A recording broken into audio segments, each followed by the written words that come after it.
Good morning. How are you guys going? Sweet? That's great. Hey Wayne, good to see your smiling face, everybody. We might be a couple of seconds early, but we have a full day and a lot of good guests with us as well. I just want to reflect that it's an important part of the year for us as we look towards our accountability, and that's a big part of our agenda today.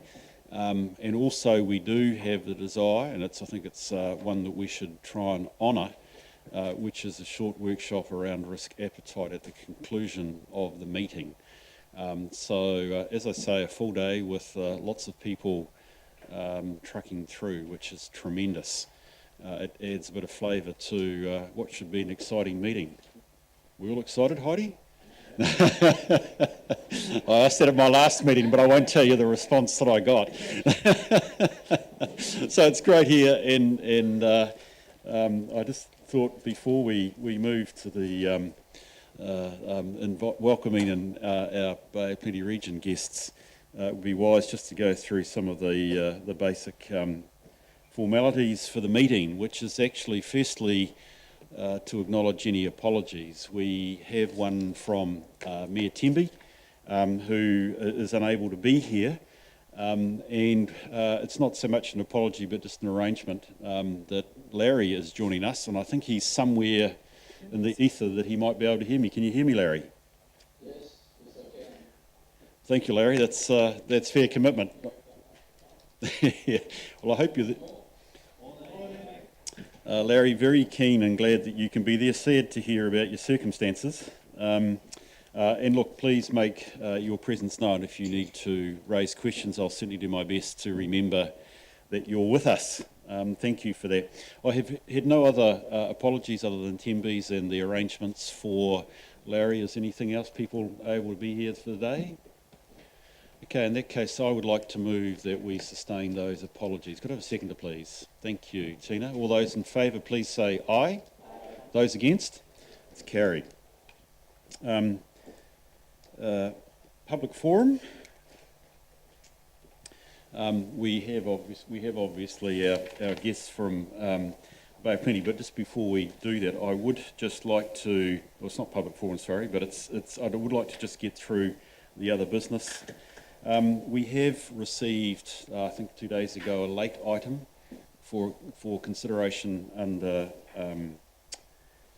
public excluded. I think it's in relationship to a question that's been generated by you as a council relating to curbside waste collection, waste facilities and litter services. I'd like to move from the chair that under public excluded we consider, or we receive and consider that item. Could I have a seconder, please? Thank you, Calvin. All those in favour, please say aye. Those against? It's carried. Thank you. I've had no indication of business being transferred from public excluded into the open. And at this stage, I propose to go through the order of business as it is outlined in your agenda. Could I move then to the confirmation of the minutes? I better quickly make certain we're all on the same page. Looks like page 10, please, of 430 I noticed. That was what was interesting to me. The total number of pages 3. Are there any matters here of accuracy or grammar that people want to raise with the minutes that we have in front of us? There being none, I would like again to put the motion that we receive and adopt these minutes as a true and correct record. Can I have a seconder, please? Thank you, Yarko. All those in favour, please say aye. Aye. Those against? It's carried. Thank you. In terms of the matters that are in front of us, are there any matters of your your interests that I need to hear a declaration on at this stage? There aren't. There being none, let's move on to straight into business. And here we welcome everybody from Bay Plenty Region. Doug, thank you for being here. It is actually tremendous. It's one of my personal convictions that these sorts of arrangements and meetings is really, really superb. The way I've discussed this with Doug and Fiona, we will have a presentation from Doug and the team. We'll also then have a presentation from Scott and Quayside, which I appreciate. And I think we've sort of said 20 minutes, and then 20 minutes for discussion. So Doug, I take it from this perspective, do you want to take questions as we go through, or is it better to let you guys do your bit and then we have questions after? I think if we, at your direction, Mr. Chair, but I think if we do the presentation and the segments, so if we do our presentation, have questions, yep, and then we'll flow on into the Quayside presentation, if that's all right. Tremendous. I think that's a good way to do it. I'd like to let you guys be uninterrupted, and then we'll break the questions and we'll keep on moving. Thanks, Doug. Okay, thank you, Mr. Chairman. Morena koutou, councillors. This presentation is one of the final. We've got two left, yourselves and Rotorua Lakes Council, and it's essentially just a presentation to our territorial authority colleagues in terms of what are the priorities, what the regional council does, and I don't think that it's not that you don't know what we do, it's probably the detail around how we do it. So this is one of the final two that we are doing, and hopefully at the conclusion of this you'll have a better appreciation of some of the challenges that we face as a regional council, because we only can ultimately be successful if we can do some of this delivery to our communities in partnership with our territorial colleagues. So as you know, I'm not going to dominate the proceedings here today. I'll just make some introductory comments, and then I'm going to hand over to our team of presenters here, and essentially the people you see in front of you here today hold the positions of chairs of some of our committees. So their knowledge and understanding of their requisite responsibilities is right up there, and I seek guidance from them as the chair of the Regional Council in terms of in-depth knowledge and direction in terms of their respective portfolios, hence the way that I propose to handle it today. So as you know, with the vision statement for the Bay Plenty Regional Council is Mō te taio, mō te tangata. So essentially working together, thriving together. And as you know, the role of the Regional Council is somewhat different from the territorial authorities. So your business in the main, in terms of your core activities, is focusing on areas such as water supply, sewerage, road maintenance, community facilities, subdivisions, so that's urban development, libraries, swimming pools and all that sort of stuff. Essentially, the Regional Council's responsibility sits with land, water and air, and the interaction of our communities with those. So clearly in those areas where we don't have a lot of people, we don't have a lot of activity, even though our responsibility is to maintain a watching brief over those attributes. But we are there to service our communities in terms of those attributes, and those attributes clearly become a function of yourselves in terms of your roles and responsibility as well. So as you know, we operate at a regional level, so we operate from Waihi Beach through to some aspects of the Taupo Territorial Authority, so that's Napier Taupo Highway, right through to East Cape. So a substantive area, very long coastline, and as you can appreciate in the Western Bay here, we're dominated by the density of population relative to where we are in the East Cape. We also manage the region's flood protection systems. There's not a lot of those in the Western Bay here. They're essentially in the Eastern Bay, apart from the Kaituna lowlands in terms of some flood protection assets there. Doesn't mean to say that west of here that we're not responsible for ensuring the safety of communities in terms of managing flood risk in some of the smaller river catchments that you have flowing out of the Kaimai Ranges. And as together with yourself, we have a wider responsibility in terms of looking after or trying to encourage and facilitate economic growth across the wider region of the Bay of Plenty. And some of the activities, as you know, that we've been involved here in more recent times, and I'm looking out the window there at the University of Waikato building, which between yourselves and the Bay of Plenty Regional Council and Tech, we were substantive funders in terms of that initiative and getting that building and that facility running here in Tauranga. So hopefully as we look into the future, we will see the benefit of that's flowing not only through in terms of education, but offering a training facility that will encourage younger people into this part of the Western Bay. So with those comments, as I said, I'm going to hand over to my colleagues to go through this presentation. So the first one here will be David Love, Councillor David Love, who's going to introduce some activity around COVID recovery, but as you know, David is also Chair of our Risk Insurance Committee of the Regional Council. So David. Well, thank you. Good morning, everybody. And I was going to introduce myself as the Chair of Risk and Assurance. We have Risk and Assurance to Audit and Risk. But what we do share is Bruce Robertson as our external advisor, and he is my very able deputy in the way we configure ourselves at the Regional Council. My other hat is as the Deputy Chairman of the Civil Defence Emergency Group. The Civil Defence Emergency Group is a meeting of all the mayors, and I represent our chairman on that body. I am the Deputy Chairman, been made the Deputy Chairman because of my past experience, and I am in fact the support Mayor Powell, who is the chairman of the CDMG. The local government plays an enormous and important role in civil defence, in that it is the mayor who declares emergencies when they are required. We're blessed here by having a regional director in Clinton Nordy, who we have administrative control on, who thinks he's the unluckiest regional director because we have more emergencies here than the rest of New Zealand put together. So what I really want to try and talk to today is the recent pandemic. Not so long ago, pandemics were added to the portfolio, if you like, of civil defence. And I'm not quite sure that it's something which sits very comfortably with our group. In the main, what we have done in the pandemic is to support the health environment in all its aspects in meeting the various requirements.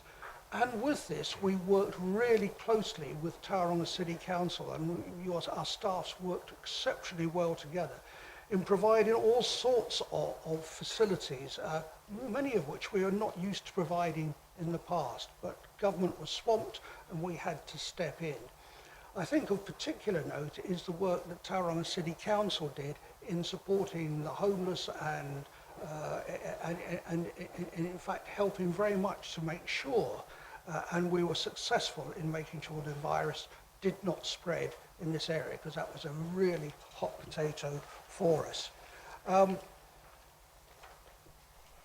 One of the things which I'll come on to in a minute is we are responsible, we have a hand in economic development in the area, and what we have done from the economic development point of view is to from an overarching perspective, engage a team of consultants to see what we can do to help the virus response in the region.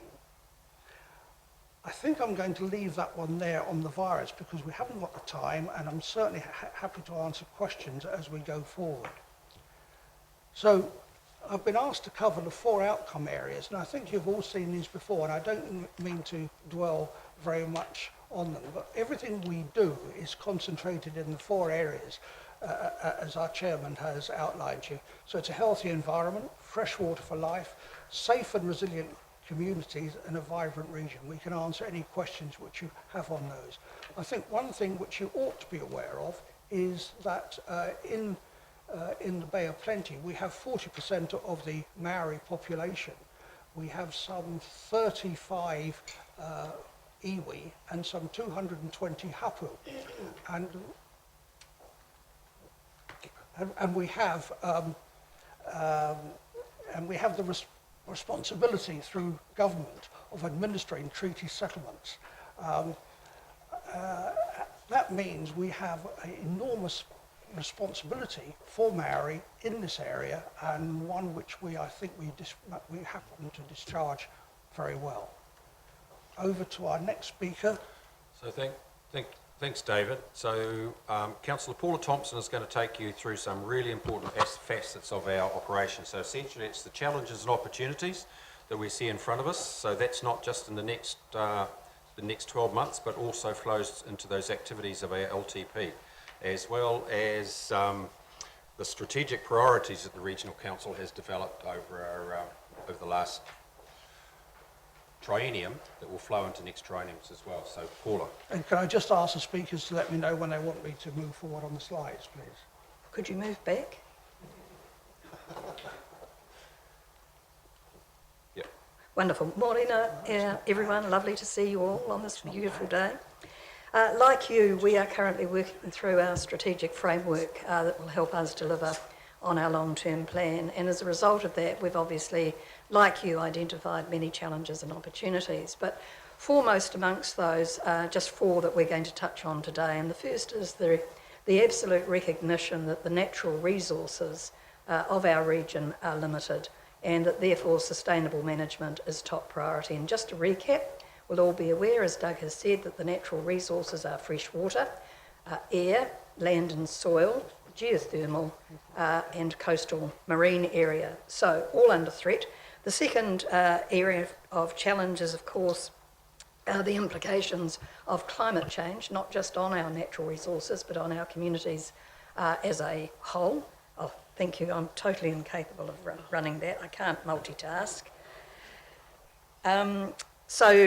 Obviously the implications for climate change on our natural resources communities, and indeed the Regional Council's role in this space of climate change, the very complex and challenging and dynamic landscape relating to Māori participation and engagement, and the last fourth area, of course, transport planning and urban and sub-regional growth.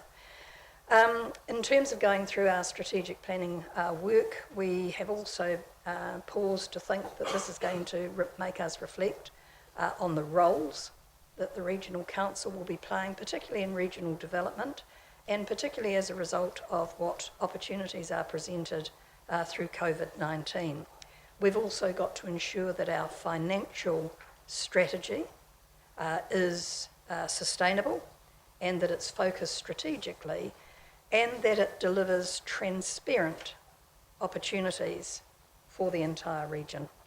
And lastly, we've identified that we need to be working very closely with our communities and in partnership with government, local government, iwi and industry to deliver. So a key theme for us going forward is working very closely in partnerships and encouraging greater participation in the roles going forward.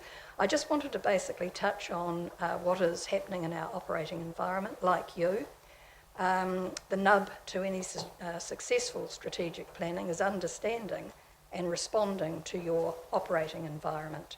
And the operating environment for local government, it's fair to say, is fast moving, dynamic and complex, but for regional councils there's added complexity because we have a swarm of particularly environmental reform that has come at us in the last term, and that is going to be very much top of our list in terms of priorities. And to name but a few, you'll be aware: National Policy Statement, fresh water, Indigenous biodiversity, urban development, protection of productive lands. We've got a new look EPA, we have the Three Waters reform, we have the new water regulator, to name but a few. And clearly the government will be working, whatever form that is, in terms of further direction in the climate change space. Lastly, I just wanted to touch on our World Cup game, which is basically the implementation of the National Policy Statement for fresh water. And as you will all be aware, that is basically all about making sure that the quality of our freshwater systems within Aotearoa are greatly improved, and that the allocation of that fresh water is also more efficiently, or is allocated more efficiently.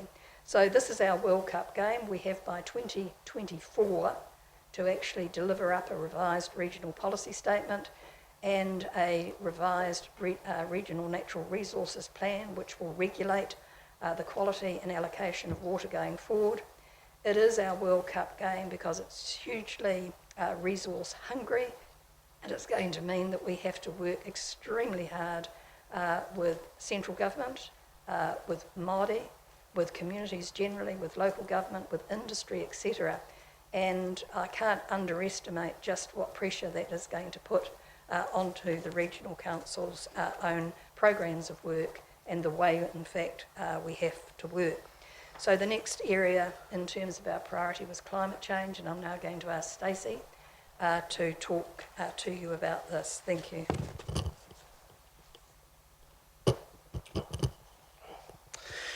Morena koutou, councillors. Bruce, good to see you as well. So as a council, we have taken a forward-thinking approach and role towards climate change adaptation, ensuring that as a region we are preparing to adapt whilst also looking into and pushing for a low-carbon economy. We have made significant steps towards adaptation to climate change. For example, in July 2019, the Bay of Plenty Regional Council declared a climate emergency and have since created a climate change action plan.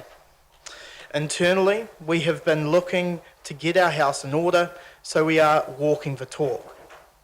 We are also looking at getting more feedback from the community on the mahi that we are doing within this space as part of our long-term plan process. And we are really looking forward to working alongside Tauranga City Council in this process and recognising that climate change is a very big issue coming on in the next 10 years or so, and even closer, maybe even the next 5. And so I, myself, alongside most of my colleagues here and my colleagues from other areas of the Bay, are looking forward to working with Tauranga City Council and the rest of the region in regards to climate change adaptation. Thank you, Stacey. So that leads us into another very important aspect of our business and yours, which is thriving tangata whenua partnerships. I'm going to ask Matty Moana to present this. Tēnā koutou katoa. I te tuatahi, kei te mihi ki a koutou ngā kai kaunihira, kei a koutou, Kelvin, Bill, Andrew, Heidi, Yako, Stephen, Steve, Dawn, Tina, John. Tēnā koutou katoa. Kei a koe Wayne, tēnā koe hoa, kei te mihi ki a koutou. Ki ngā kaimahi o te kaunihira, tēnā koutou katoa. Kei a koe Māori, tēnā koe. Nō reira, ki ngā tangata, kei mua, tēnā koutou katoa. Nō reira, tēnā koutou katoa. I'm going to be brief and sharp. You've heard from the other speakers the role of tangata whenua and iwi in each of the portfolios that we're discussing this morning. The biggest challenge for us as councils, and I believe the time has come for the TLAs and regional council to be working more collaboratively in the space. And the reason I say this is that we are all aware of the challenges for Māori in regards to capacity, capability and resourcing. And unless we come together as the two TLAs and the resource and the regional council, we will continue to create challenges for tangata whenua to participate in the space of each of our councils and the work that we do. So it is crucial that we need to come together and work as a collective on how we work collectively with tangata whenua to ensure that we do not exhaust the limited capacity at the moment. It's a huge challenge for them at the moment, and you've heard where the expectation is from regional council to be participating in the respective portfolios that each of my colleagues have discussed. And notwithstanding, there will be other processes through yourselves and through the Western Bay of Plenty District Council. So you could imagine really the daunting task that lies ahead for tangata whenua. So I guess my message to all of us in the room today is to implore us to come together, work together a lot more to make that pathway a lot easier for them. Komiti Māori this year was made a core committee of the Regional Council. So it is the responsibility of that Komiti Māori to reach out to those Māori advisory committees, those Māori advisory representatives that you have sitting on your subcommittees, to start to join hands and talk about the mahi that we're doing and how we can work together with Māori in that space. Nō reira, tēnā koe. Tēnā koutou. Kia ora, much moana. Next topic is one that's very dear to your hearts, and capably Councillor Andrew von Duddleson will work through this. Yeah, thank you, and thank you for the chance to speak to you. Of course, transport planning, growth and urban land use is fundamental across the whole region, and I want you to feel assured that the Regional Council sees efficient and effective transport outcomes as absolutely fundamental for this city to remain New Zealand's best place to live. We want to work with you and your Tauranga City team in total collaboration to achieve the outcomes that this city must have as the highest growth city in the country. The port, of course, is a key driver for New Zealand Inc., and its success means that we need as a regional approach to beating ongoing congestion. Our Regional Transport Committee plays an essential role in setting transport priorities for our region. We rely on Tauranga City representatives to help us ensure that this city's transport aspirations are met. We can only do this if we work collaboratively together across all aspects of transport. We need Tauranga City councillors on our Regional Transport Committee to strongly advocate for our city if we are to ensure that we get a fair share, that this city gets a fair share of transport funding. We need to beat congestion because this is the biggest impediment to lowering our emissions, and it's interesting that Tauranga City accounts for around 63% of the total region's emissions. Moving on to public transport, the public transport service delivery is another key component of our work that is overseen by the Public Transport Committee. The committee is charged with implementing and monitoring Regional Council public transport strategy and policy, and decisions at the PT Committee are recommended to the full council for final decision making. We've introduced a new network in late 2018, and after a pretty tricky start, we were starting to see some encouraging gains of around 30.5% compared to the previous year, and then of course COVID hit. We've achieved a 75 increase in students in February when we started the free student buses as a trial, and there's also been a 60% increase in bike rack use on our buses, so that's pretty heartening. We've introduced integrated regional integrated ticketing across the region, and this has seen more than 21,000 B-card card users registered on our service. This is actually a game changer because if we don't have good data, we can't have good planning. Data will enable us to focus our services towards excellence in customer service and PT delivery. There were 2,400,000 passenger boardings across the whole region last year, and there was 71,796 total subsidised mobility trips. To deliver an effective public transport requires a collaborative approach between the regional council, operators, territorial authorities and Waka Kotahi. And let's not forget the need for a strong community engagement.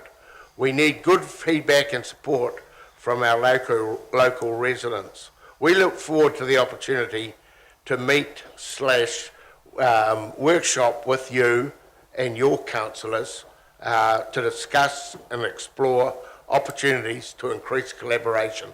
I can't emphasise enough that collaboration is the key. We are not wanting to take over the whole of transport and urban form and whatever.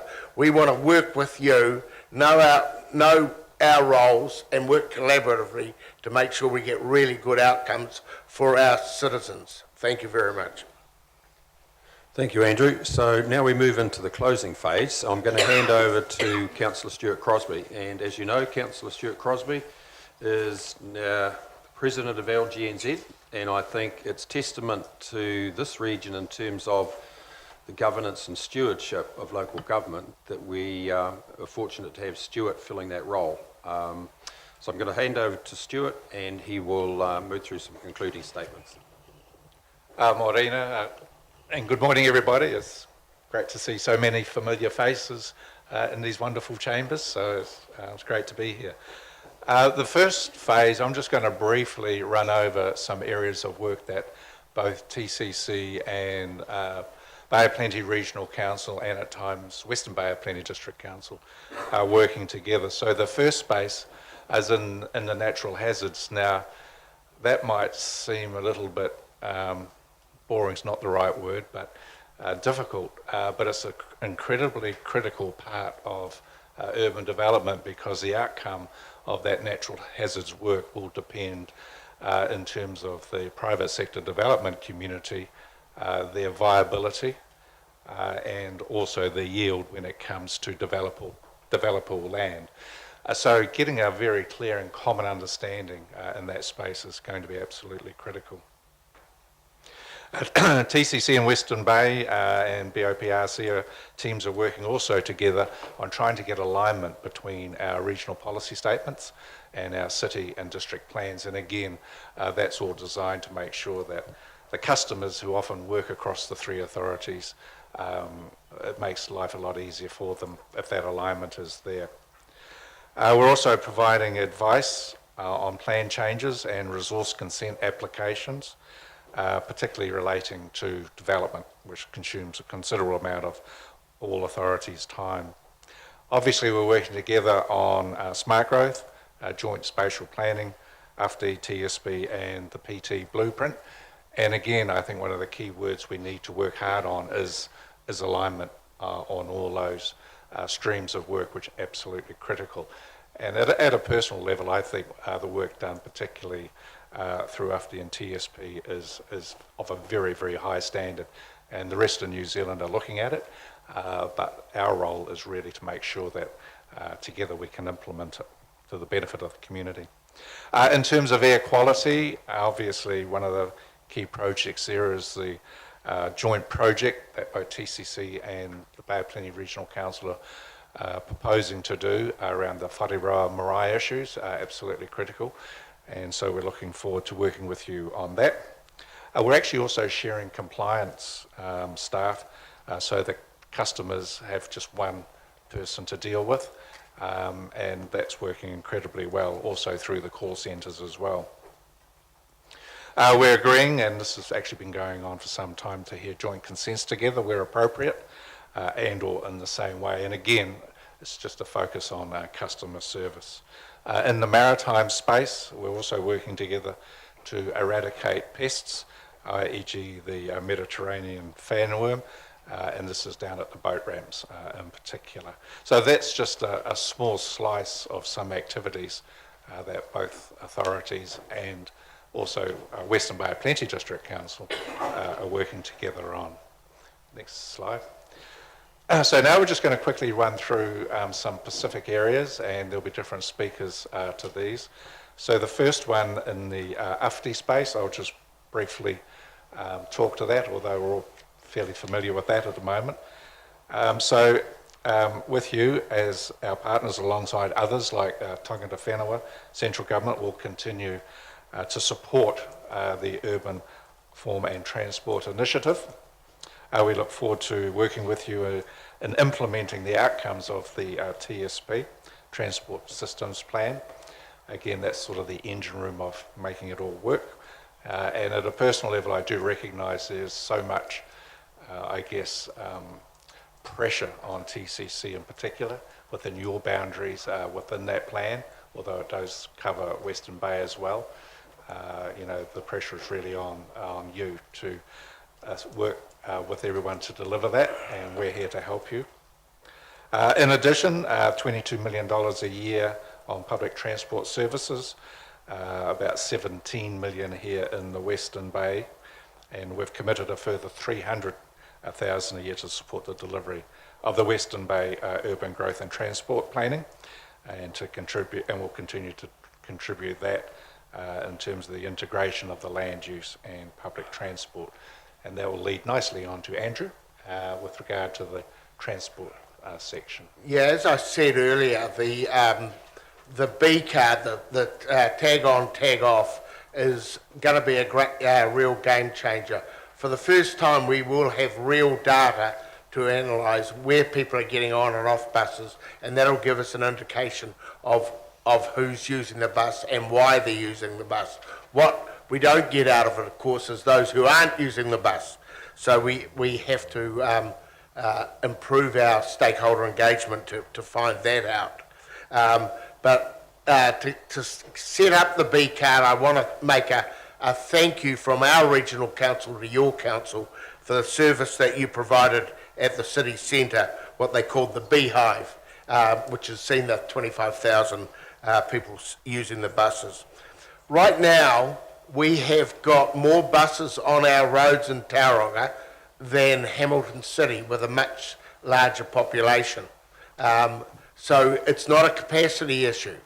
We've got the buses there. We've actually spent the money and got them running around. What we have to do is get them to become efficient and effective and reliable. And so that's going to take some real collaboration to get that mode shift change, which we all know is essential if we're going to have an efficient city. This year we've spent an additional $120,000 on added services to the likes of Pies Power and the lakes, and we're considering, we've made the preliminary decision and the final decision yet to come, but to turn the free fares for school children, which was going to finish in December, to do that for another 12 months after that, because that has been very effective. What we need to know, though, is how effective it is on congestion. It's certainly, from a social imperative, it looks very compelling. We need to know that it's working from a congestion as well, because that's what's going to hold up our city as we go forward.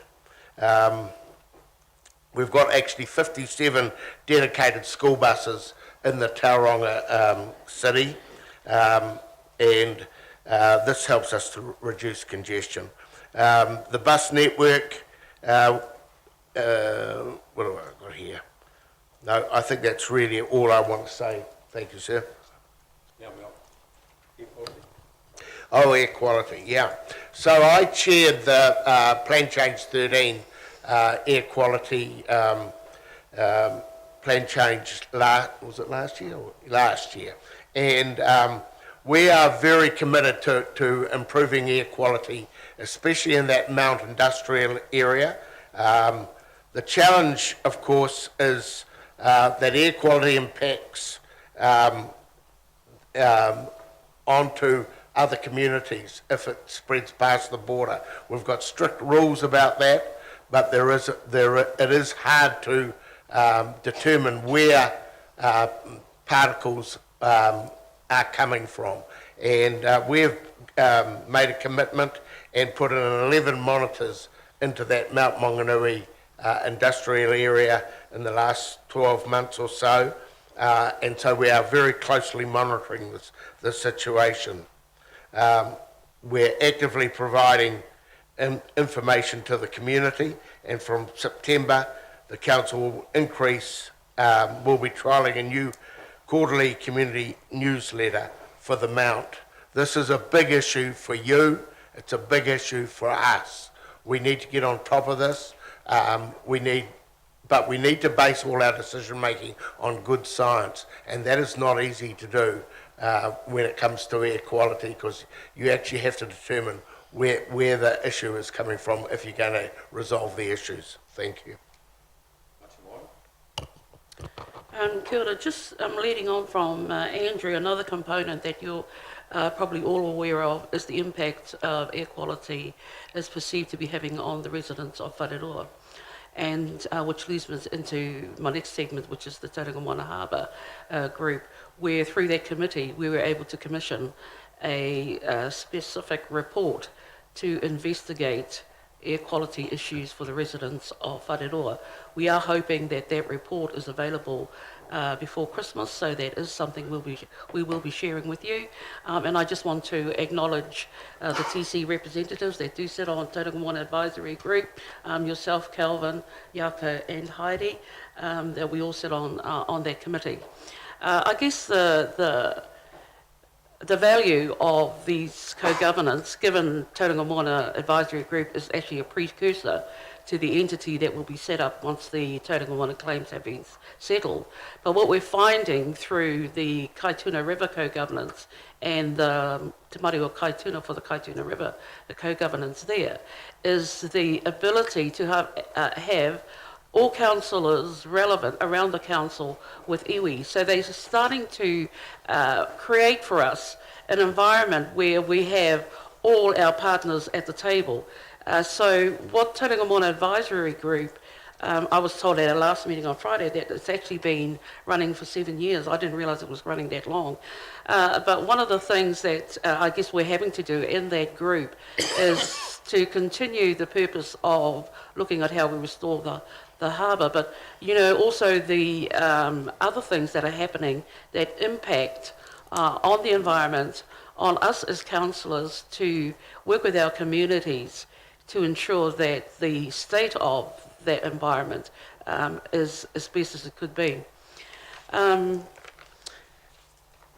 One of the things that we're currently looking at is reviewing the current action plan and implementation to look at what each of us as councils are doing with iwi. So that is due to come back to us. And then to sit down and talk about some of the impacts of the legislation that's coming to us and some of the regional coastal plan. The implications for us as the Tauranga Moana Advisory Group of our role and how we address those plans and legislation that's coming to us. So in short, I think what the co-governance entities offer us is part of the solution that we're looking at on the how around engagement and how we enjoin iwi in joint management and co-governance role alongside us. Kia ora.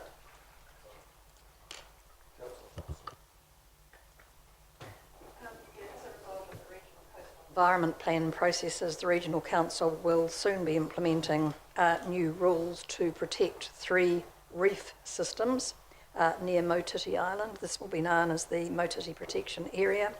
There's a few last steps to go before these rules will actually come into force. We're actually working closely at the moment with tangata whenua as well as community groups, including recreational fisher people and commercial fishing groups, to inform them around the new rules, allocated around 40,000 to provide for a targeted education campaign to reinforce the awareness of this Motiti protection area, and we're soon to be starting, or completing rather, scientific monitoring to inform future integrated marine management solutions. So I know that we're standing between the main course, which is Scott Hamilton, I think, but I think we're just about finished, Mr. Chairman, are we Are we not, or no?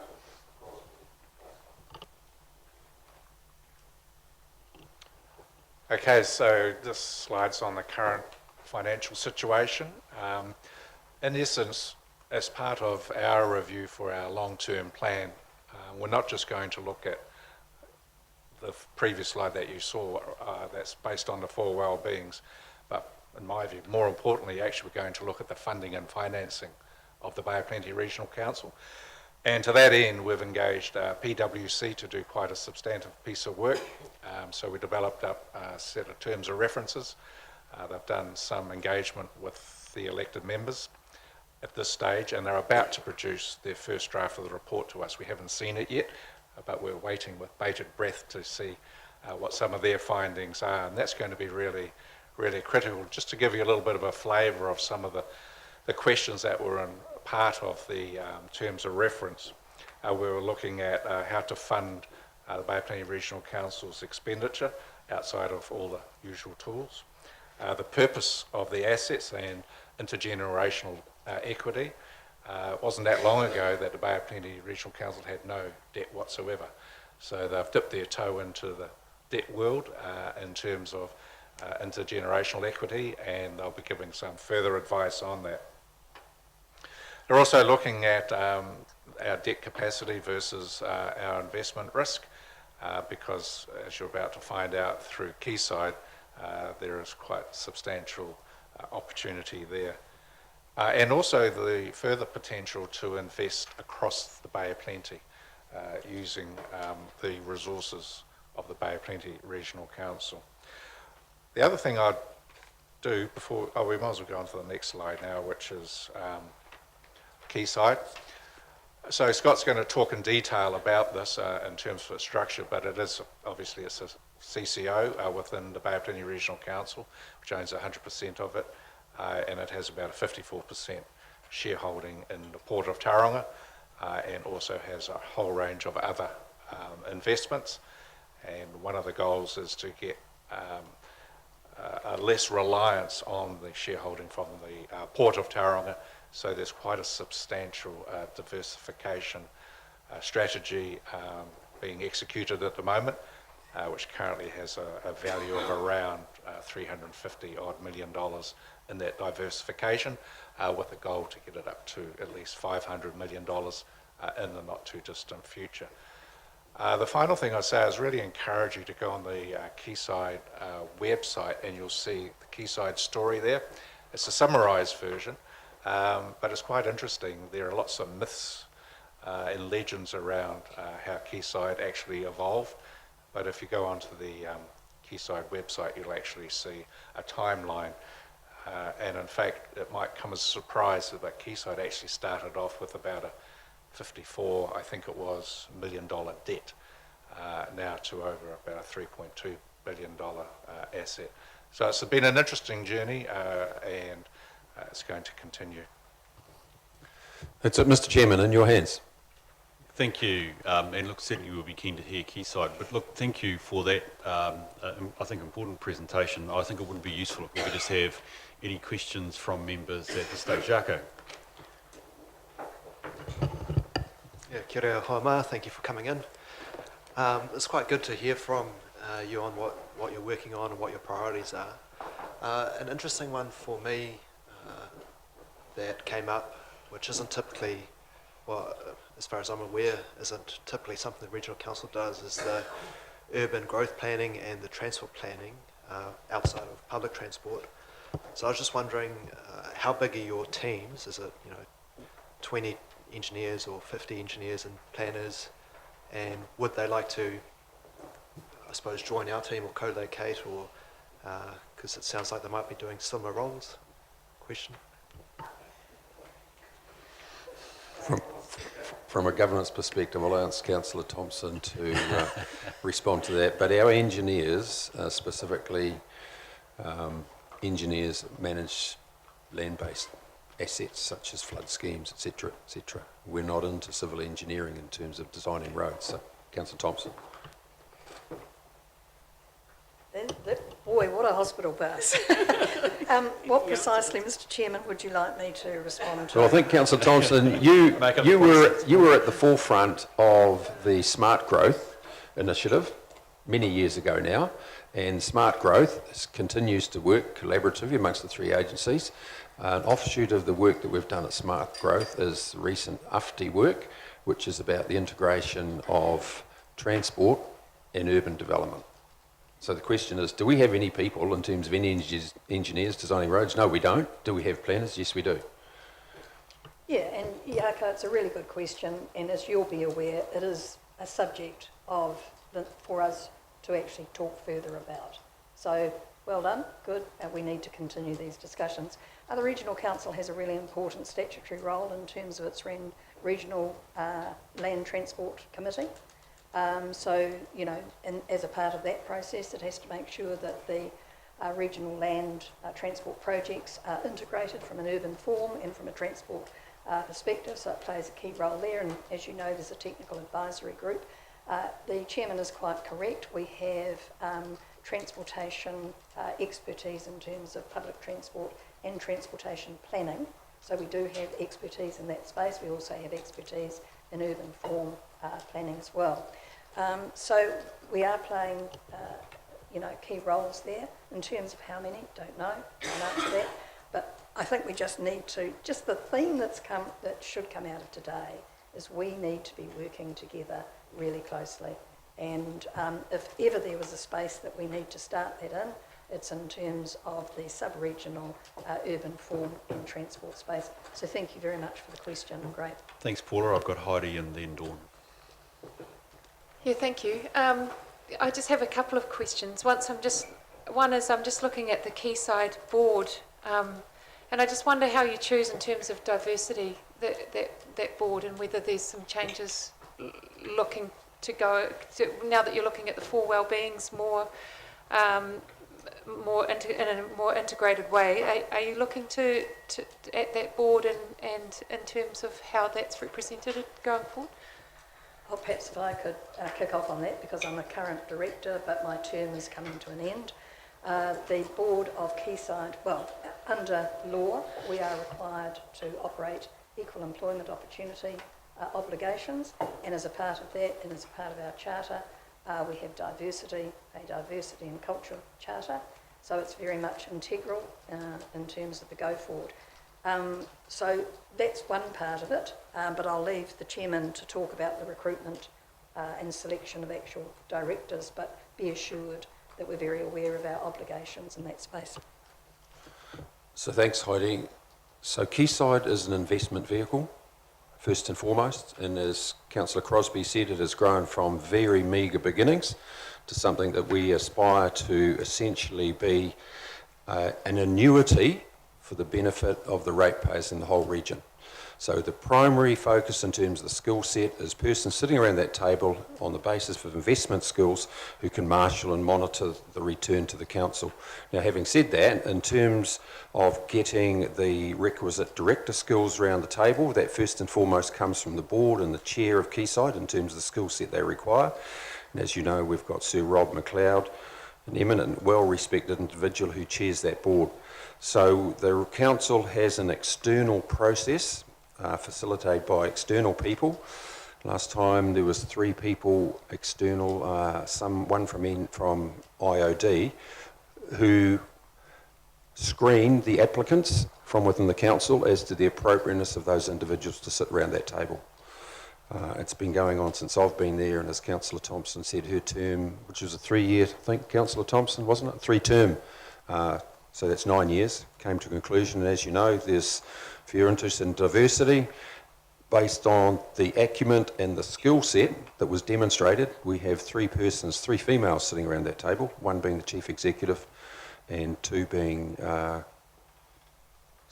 we did have 3 females sitting around that table. So we've got Councillor Thompson, we've got Councillor Crosby, and we have Fiona, the Chief Executive. And we have Kieran Horn, who's also a woman. Totally independent. The chair of the Audit and Risk Committee. Look, I'm just conscious of time. I've got Dawn, then I've got Calvin. I'm wondering if I could conclude before we get Quayside on, please, just in terms of time. Great, thank you very much. Great presentation. What I got from your presentation was you're working together as a team, collaborating and communicating together, which is really nice to see. I suppose my question is, obviously this hasn't happened in the past, that's what I'm getting from you all now. What does it need to take, to Matamoana's point, getting straight to the point, what needs to happen now for us to collaborate, as you've all mentioned, all 6 of you have mentioned that word today, which is, again, like I say, great to hear. What's it going to take for that to happen between us and you? It's got to take commitment and willingness. Period. And I don't think it's fair to say that it hasn't occurred in the past. I think we have 6 territorial authorities across the region, and some operate at a better level in terms of that cohesive, collaborative nature than others. But no, just take commitment and willingness, and an understanding of what our role is versus yourselves. And if I can put my colleague to my left here on the spot, very well experienced individual, being the mayor of this entity for about 12 of TCC for I think about 3 or 4 terms. When Stuart came to the regional council, he said that after a period in the regional council, has got a much better understanding of the role of the regional council and the things we have to do, as opposed to when he was sitting in the format here. But he can speak that to himself if he wants to. Yeah, Dawn, a very good question. You know, I think we've got to put in the human element often into these equations, which, you know, you're very well experienced at. And that's really just simply getting around the table and talking and getting an understanding of the other person's position. This is not new. I remember way back with Western Bay Council, we had relationship issues at the same time, so that was pretty smart growth. So to get over that, we just simply met about 3 or 4 times regularly, you know, just discussed some issues on the table, and that was a forerunner actually to smart growth, and that built the relationship really strong, into a stronger position. And a very wise former councillor here told me, Councillor Mary Dillon, that it's best if you've got to walk in someone's shoes for a while to really understand, you know, where they're coming from. And I think too often we talk past each other and not actually engage with each other. It's not hard. As Doug said, it just takes a bit of time, a bit of commitment, and a bit of relationship building, and you'll be surprised how quickly things can turn around and getting understanding of each other's position. Calvin? Thank you. Kia ora koutou. Thank you everyone for coming today, and this is I guess a good step forward in developing that relationship and collaboration. And I also advocate, you know, sitting around the table in a less formal format as well. Just a quick question. So, Andrew, in your comments about the Regional Land Transport Committee, you kind of gave the impression that Tauranga City is not really getting our fair share of perhaps funding, would be a big part of it, I'm sure. And I'm just interested in your perspective on that, and how, you know, we can redress that balance if when we are in fact not getting our fair share, which I share that sentiment as well. Yeah, so we're always constrained as a region as to funding for transport, and it takes it's the responsibility of the Regional Land Transport Committee to actually prioritise, and so it has been very good at collaboratively working between the different sub-regions to get that. But I think in the past we haven't, I'm putting a Tauranga City hat on here, we haven't probably had our fair cut of the cake. You would say, well, we built the Eastern, which was a huge commitment. But that's actually benefited as much the Eastern community of the region as it has ourselves. And all I'm asking for is when we sit around the table at those meetings, whoever's representing Tauranga City needs to be a strong voice, and that means finding allies and just to make sure we do get our fair share. I'm not saying we don't get our fair share per se, but we have struggled in the recent past.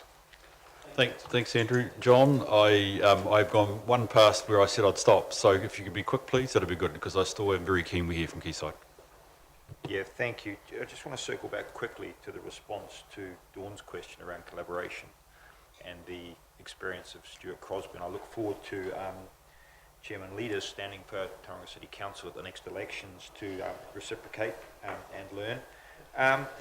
More specifically, the joint governance thing, and an interesting comment from Chairman Leader on this, we got rid of the joint governance committee between ourselves and Western Bay Planning District Council. I personally think that was a mistake. We started off full committee joint governance, then we went to mayor and deputy, and then it's gone. Do you have a view on that specifically, the joint governance idea, the idea of getting the governance teams together regularly in that space? Yeah, thanks, John. I think it was a mistake as well. Look, it was big and it was a bit clumsy, but it got us all in the same space together, talking about issues that affected everybody. And I think that's what its true benefit was. Be it, solid waste, whatever, bylaws. We started to do joint bylaw planning together, a whole lot of things. And I think its demise was a mistake, whoever made that decision. And that could be a good opportunity to reinvigorate it, possibly with a new agenda. If you look at smart growth, for example, it's so critical for the whole Western Bay, and yet there's only limited people around that table, and there are so many other governors that aren't at the table that don't get the same level potentially of information or input into that. And so, a joint governance group could be a good way to make sure that we're all aligned, which I think is our biggest issue at the moment. It's not deliberate, it just happens because of the different structures in place. But that alignment on particularly our growth management is absolutely critical, as an example. And as I said in my brief summary, we are doing a lot together already, particularly at the office and executive level, but we can do a lot more. Thank you for that, and thank you for your questions, Councillors. Doug, thank you for this first phase, but I'm conscious of time. I do think it's been worth taking this time and a wee bit more, so I'm very keen to hear from Scott and Quayside Holding, please.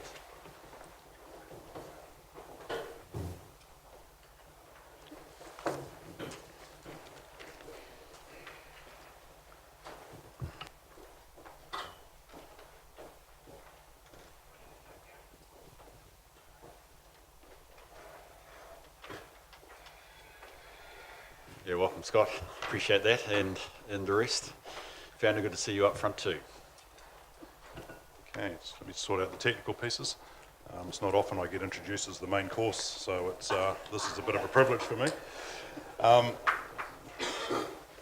First of all, Bruce, how long do we have so that I make sure that we try and work with the timeframes that you have for the rest of your day? I'm already in deficit, Scott, so I'm on borrowed time. Look, could we try and wrap this up in about 10 minutes? We have other externals that we have invited. Is 10 minutes enough time, Scott? We can work with that. Thank you very much. So, councillors, thank you very much for the opportunity to come and present. Marty and team, good to see you all again.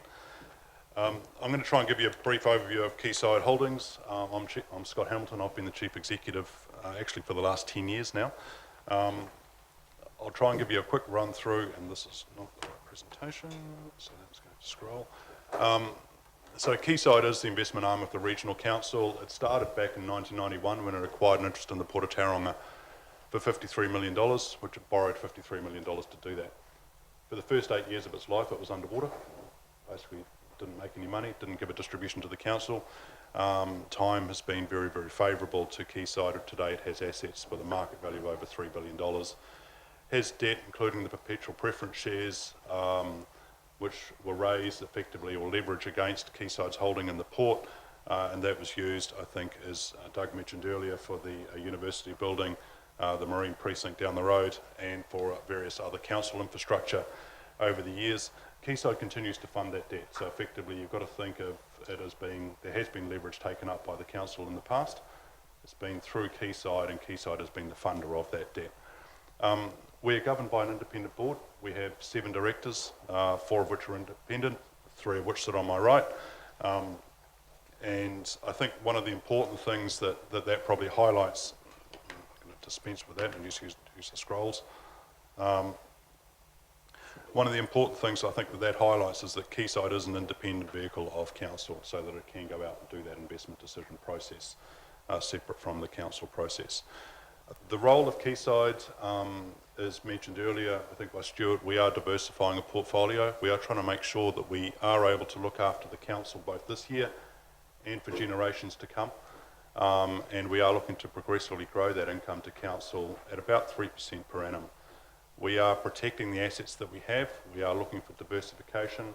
We are looking for opportunities to grow our own backyard as well. Quayside itself is a strategic asset of the regional council. The port itself is also, as a majority holding, is also a strategic asset. The importance of Quayside to the council is significant though. $33.1 million this year will be passed from Quayside to council through dividends. That equates to almost 24% of council's income, or about 120% of the general rates. So from a council perspective, obviously they use that money to manage the general rate take at the moment, so that the general rate take is not such an obligation on the ratepayers across the region. If that money was diverted somewhere else and the services remained, then obviously rates would go up significantly. Very quickly, we all know the port. It's a fantastic asset down the road, and I note that there are 2 former port board members sitting over my left shoulder. It is a key asset of the Bay of Plenty. It's a strategic asset to Quayside. It is a fantastic asset. The Productivity Commission, I think when you listen to Mark Cairns, he will note there has been about 25 or 26 port studies in his 10 or 15 years at the port. It seems to be a popular topic. Probably the best one was in 2012. The Productivity Commission went through and looked at all the ports in New Zealand and compared them to Australia. And our port was the most productive port. It was recognised as the best port in New Zealand, and it identified that for 3 key reasons. One, it's got a market listing, and so therefore it's got a strategy which is very, very commercial. Secondly, it's got contestability across that port. And the third point, importantly, was actually it recognised that it had an owner that behaved like an investor, as opposed to got in there and meddled with it. And that's really allowed that port to flourish. And that's really been to the benefit of this whole community that we sit in here today. Strategically, the port's done some great things. And if you look at the long-term contracts, Kotahi, OG, Zespri, Kotahi is the Fonterra relationship. 99% of the North Island's milk volume that is exported comes out through the Port of Tauranga. We don't have 99% of the dairy cows in Tauranga. They definitely come from other parts of the country. So as a region, we benefit from the fact that this port is dragging in income into our backyard for our use. The other key piece there, of course, is that multimodal focus of the port is significant. One of the key areas that we work with the port on as a majority shareholder is really encouraging them to understand that licence to operate. Now, there is no physical licence, but we live in a pristine environment. I had the privilege a couple of years ago of bringing a couple of Port of Brisbane executives through Tauranga. They couldn't believe that you could walk straight off an operating port and straight down onto Pilot Bay. So we have a really, really precious environment, and the port really, really appreciates that as part of that. But for Quayside, we also know, and this is not a great picture, that bad things do happen. We had the Rena back in 2011, Jebel Dana on the top right, Napier earthquake, the tsunami in Japan. All of these things basically sit there and say you can't have all your eggs in one basket. So from a Quayside perspective, what are we trying to do? Well, we're trying to basically grow to make sure that even if the port does have what we'll call a rainy day, that we're able to continue to provide council with the opportunity to carry on its business for a period of time through a combination of funds that are reserved for that rainy day, but also growing a diverse pool. What we're trying to do within that is get 30% of our cash profit, because councils live on cash, not capital gains, to come from other investment segments. So we run an endowment portfolio across the across what we do. And appreciating we do sit under a regional council, not all of our investments are in the region, but a significant number are, and they go from right out in Te Kaha out on the east, all the way back to Matakana Island and in Tauranga itself. A couple of examples of those, we've been really focused on trying to create a financial ecosystem within the Bay of Plenty. The Bay of Plenty is actually recognised nationally as having one of the few centres where you have incubators, tech incubators through WNT, which Quayside's the biggest shareholder in, through the angel groups, through to the private equity firm Oriens Capital, which Quayside is the founder of as well. And then we've housed them all inside the vault there on Spring Street. We also worked on trying to attract businesses into town that we wanted to see here. So EY, Tompkins Wake was specifically targeted to come into the Bay of Plenty region because we wanted to see that type of growth in here. The top right hand side, a partnership between Quayside and Tutumu Paira. We've done $40 million of investment between ourselves and them across Maori land, across the region. We employed 30% of the people on Matakana Island for a period of time while those orchards were getting developed. Significant investment. We do also do bricks and mortar. The bottom right hand corner there is the Regional Council and Morrison Kent's building in Rotorua. Quayside is the builder of that in conjunction with a Rotorua partner. We have a Tauranga partner which we do similar land development here.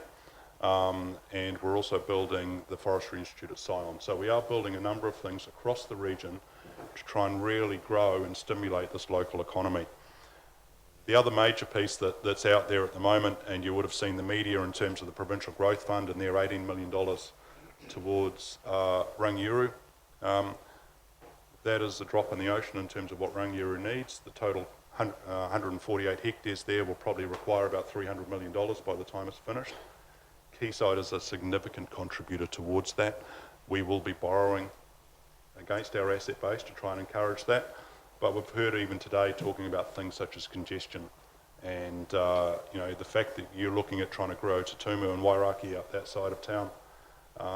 We need to have employment zones, significant employment zones out to the east as well, because that again helps us to try and manage that congestion and manage that live, work, play opportunity that we have. So Quayside was the enabler, was the funder of the private plan change on those things, has acquired tracts of land out there, not all of the land, and we're working through that process now, but we're currently decommissioning some orchards and looking to, we have bridge designs in advanced stage, and again that's also from an investment perspective utilising the government's contribution into our economy in terms of the Tauranga Eastern Link, utilising that $450 million they spent. That is me talking flat out and trying to cover that in 10 minutes, Bruce. But hopefully that will give a flavour of what Quayside is doing.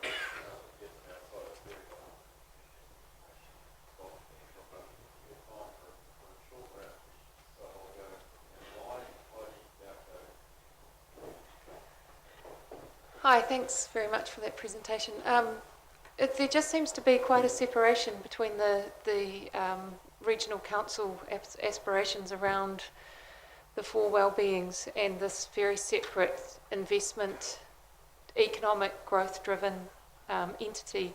There wasn't any mention during that. There's a few little mentions about a few things with social licence with the port, but is there any embedded responsibility around the four well-beings that drives the decision-making for Quayside and how they develop? Look, that comes through a number of different ways. One, we have a statement of intent, obviously, that sits with the council, and that kind of does dictate what Quayside can do and can't do. We also effectively follow the principles that you see in responsible investing through the United Nations UNPRI piece. And at the moment, we're just working up a framework around how do we actually better represent some of those four well-beings coming back through. So I think a lot of the regional investment that we've made, we are a commercial entity, and so we invest on a commercial basis first, but we do recognise there are a lot of byproduct benefits.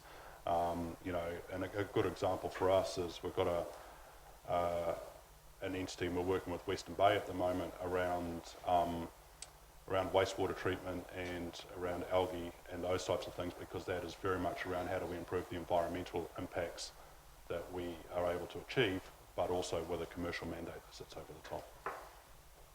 add to that? Again, Heidi, go to the law. As a CCO, we are required, where appropriate, to have regard to community aspirations in and around social, environmental and cultural outcomes. So again, it's legally mandated, and as Scott has said, we try and do that, but currently now work in progress. Yeah, so it sounds, this is probably a question for one of the regional councillors. So it sounds like Quayside is borrowing over here under generational equity and then investing that money, almost investing on behalf of the ratepayer. Is that something we should be doing, or do we let ratepayers invest themselves and give them the, I suppose, the rates discount?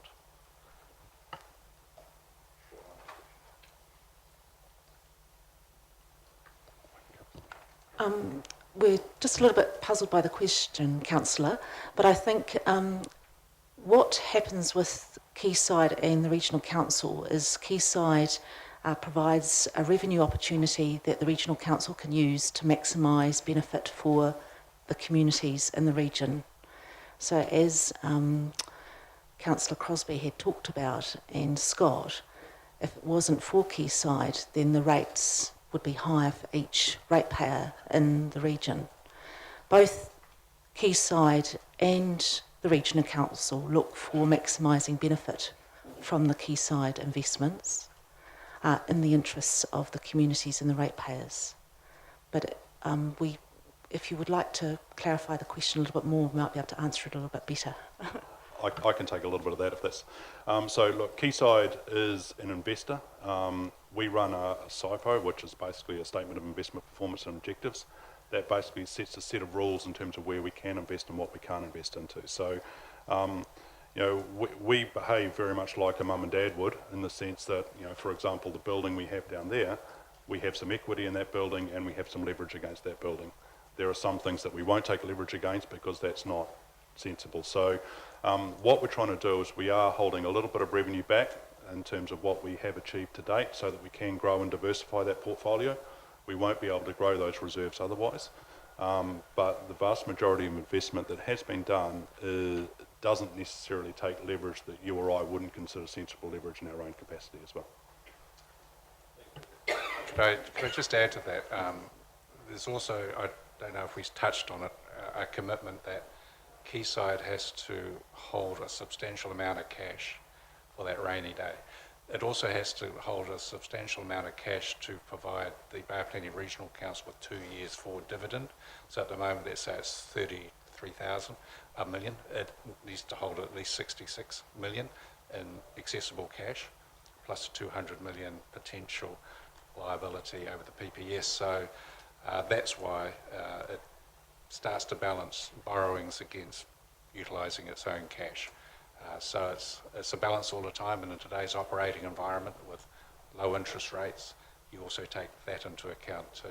So if you're looking at Rangiuru, for example, as Scott said, you know, we would have to borrow a substantial portion of that to put the lead infrastructure in, then wait to get paid back either by section sales or through the Western Bay's financial contribution regime. So there are a whole lot of component factors that make up a decision whether to use your own cash for investment or borrow.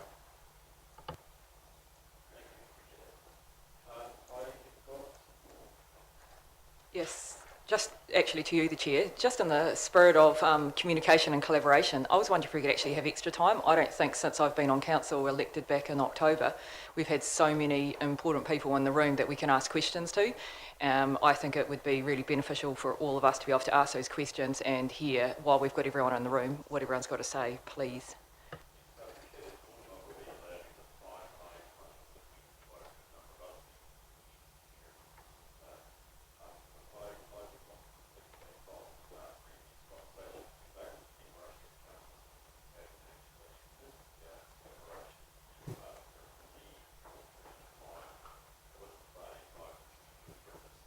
We will achieve that directly here. We've heard the tenets and principles of it. So I do intend just to go down the list of questions here and then recognise that we've got other guests here that we need to honour something at a time commitment to.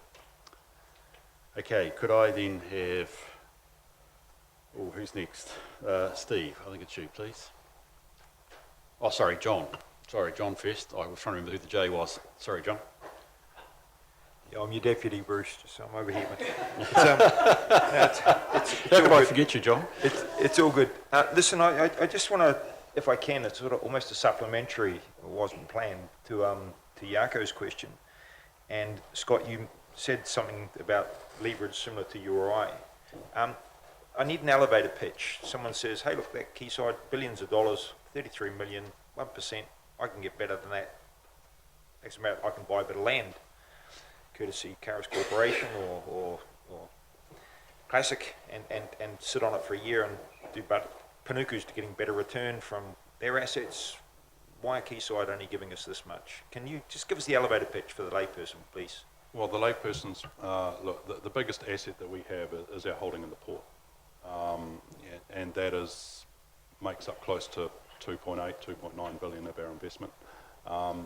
Their return is, in terms of dividends, is probably at about that 1.5% level, because they are at an inflated share price. So that is at a market value. If you look at it back on their actual assets, look, we're probably earning closer to 7 or 8% across our portfolio. Thank you. Just, sorry, Steve, I did have a couple from Larry. In effect, I guess potentially Larry's questions, Scott, basically related to the balance sheet. And it was, can you give us a rough sense of the percentage, probably more than a rough sense, because I suspect you know it, in terms of the asset balance between Port of Tauranga shares and the rest of the assets. And actually, he's just wondering what is the size of the liabilities on the other side of the balance sheet, please. Yep, so look, I think as mentioned, there's about $2.8 billion roughly that equates to the port. There's about 350 to 400 million of other assets. We hold the $200 million perpetual that sits there. There's about $100 million of other liabilities that sits through Quayside. We anticipate that will grow with Rangiora because that will be significant infrastructure capital up front. Probably the other thing for people to appreciate, and it comes back a little bit to John's question earlier, the port is priced at $7.30 a share or something like that. Its asset backing per share is about $1.50. So you can't borrow necessarily significantly against that asset backing. You've got to actually try and manage within those limits. Thank you very much. And Steve, sorry about the messing around. No worries, Bruce. A question probably through you to the regional council as the shareholder. What would justify, breaking into the rainy day fund? Obviously, it's a beautiful day out there at the moment, but metaphorically speaking, globally, there's a bit of a downpour at the moment with COVID and economic effects which are still to be felt. So I guess I'm asking, what is a rainy day? What's that threshold? If I can start with that one. There's $33 million of income that's provided by Quayside to the Regional Council this year. If we look around the country at the moment, and I'll take Auckland as an example, they were assuming to get $100 million roughly of income out of their airport shareholding and out of their port shareholding. This year they're getting nothing. So they don't have the buffer that sits in the middle. If the port this year came back through COVID and said, sorry, we can't distribute any income to you this year, then Quayside would have stepped in and made sure that we paid that $33 million to council so that the regional council is able to continue to deliver its level of service. And if we find that 2 years down the track the port still can't deliver any dividend, then I'm hoping that my colleagues on my right will be able to, change the way that they work so that they can live within that new normal that's coming along. But we've seen examples even this year where the rainy day has affected other councils around New Zealand. Right, thank you for that, Scott. Is there anything the Regional Council to turn up? Just to be aware that the Regional Council has dipped into its rainy day funds this year in terms of its annual plan. So to have the rates increase that it's had this year, it's had to use its reserves. Many other councils have done that as well. And so we are in a rainy day environment. now? Thank you for that, and thank you, councillors, again for your questions. Doug, where's Doug? I can't see him. He must be there somewhere. Doug, look, can I just firstly, on behalf of the city, thank you for coming. I think to reflect back on Dawn's question of me, it does reflect that there's a lot more here that we should be spending time with each other over, with that concept of collaboration and the challenges that are faced. So this should only be seen, I would hope, as the start, if we're talking about a refresh, and actually the spirit of openness and transparency with which you've reflected the good things, the challenges, and Scott, also from you, the Quayside investment side, which is part of the total package in terms of relationships between here and the region, is really, really superb.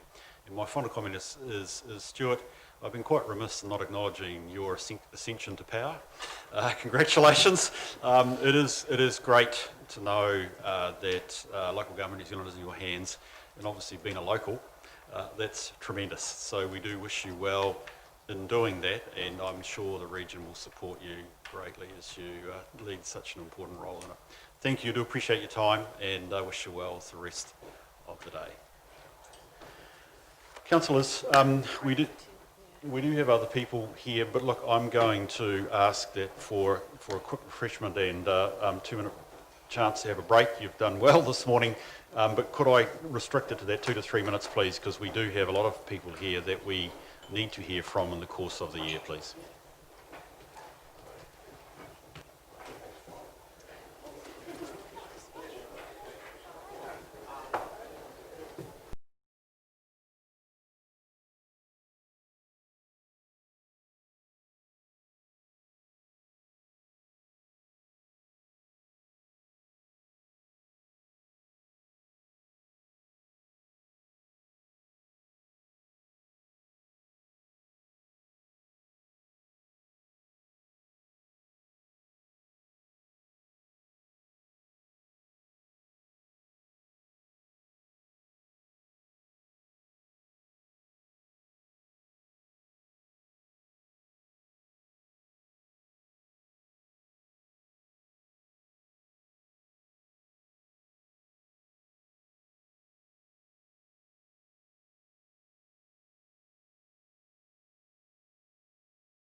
thank you very much for your forbearance. You could reflect that in the previous conversation, I needed to let that one roll for good reasons. It's important to be able to spend that time.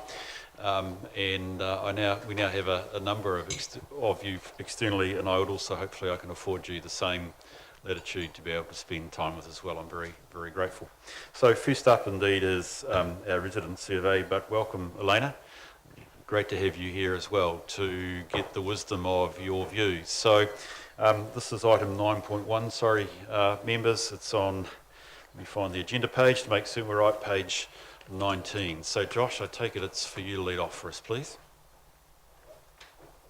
Yes, good morning. So I'm just going to provide a brief summary of the report, and then, as you mentioned, we have Elena here from Key Research who will be able to answer any technical questions of the survey. So just the results of the overall performance, just over half of the respondents were satisfied or very satisfied with Tauranga City Council in general. Based on the verbatim comments from dissatisfied residents, which are groupings of the comments, the top being reason was they wanted a less rate increase and rates spent more wisely, so that was at 19%. The rest, I could point you to the page on the attachment, which is page 10, which summarises the rest of those. Then 3 out of 10 residents, so 30%, whose perception of council's performance being high, were the top comments were that they were happy with everything and believed council was doing a good job. So that overall performance is influenced by 3 drivers, which are reputation, value for money, and core services, and each has a different level of impact. And so that level of impact, the measures of impact each driver has on overall satisfaction. The measure is derived through statistical modelling and based on regression, looking at the influence of one or more independent variables has on the dependent variable. So reputation has the highest impact, which was 56%, followed by value for money, 24%, and core service deliverables at 20%. Page 18 of the attachment has a report for overall driver analysis. So the reputation has the most impact on the overall. Respondents had evaluated this area low at 37% compared to the other drivers. The way residents perceive council's financial management has the greatest impact overall on that reputation. Less than 3 out of 10 residents, 28%, had rated a slight decline compared to 2019. But then evaluation of most of the other sub-drivers were consistent with the previous 12 months. The next driver, value for money, there was a slight decline in ratepayer evaluation of their rates, providing good value for money. Year-on-year decline in the evaluation of areas relating to value for money was especially strong in Mount Maunganui, Papamoa ward. Based on these less satisfied residents' feedback, there were several main reasons. Those were rates being too high and not enough value for money, council making poor decisions and wasting money, and the need for rubbish and recycling to be included in rates. Lastly, the core services, waste management and roading for pass and cycleways presented the best opportunities for further improvement. They both have relatively high impact on the overall perception of core service deliverables, as well as being evaluated significantly lower compared to 2019, particularly with the wards Mount Maunganui and Papamoa again.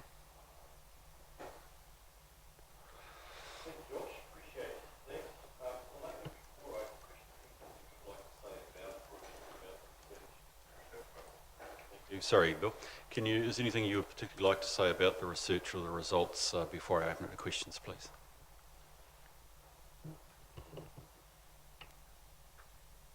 So, generally speaking, the research, the way we do it is we used to use telephone calls. So we get a random selection of residents, and we ask them a set of questions that was agreed on in advance. This year we used the mail out, so we targeted the right words, the right age groups, the right gender, the right ethnicities. and we get the response. Then what Josh was talking about is that driver analysis and for us be able to see the priorities for the improvement based on general satisfaction. The way it looks is we look at the correlation using the regression analysis between the people that are overall very satisfied, what are in particular they're satisfied with. Is there is a connection between being satisfied with services and facilities or reputation and being generally supportive of the council. I think like for this research, one of the very important parts is we build a profile of the residents. So we use the reputation metrics to measure what exactly in the reputation, what are the residents supporting? Is it their emotional connection? Is it the trust in the decisions that council makes? Is it some financial management? And we look at those values and we build a profile so we can say that, you know, most of the residents, they're 36% champions, they're 52% skeptics. They're skeptics obviously have the low evaluation of both financial management and the leadership and trust. Champions have the high evaluation of all, and then we have two smaller groups that are admirers and pragmatists. So the ones, they have a strong emotional connection, but they do not support some financial decisions that were made. And the pragmatists, they are the opposite. So they've got a very high evaluation of financial decisions, but at the same time, they maybe do not quite trust the leadership.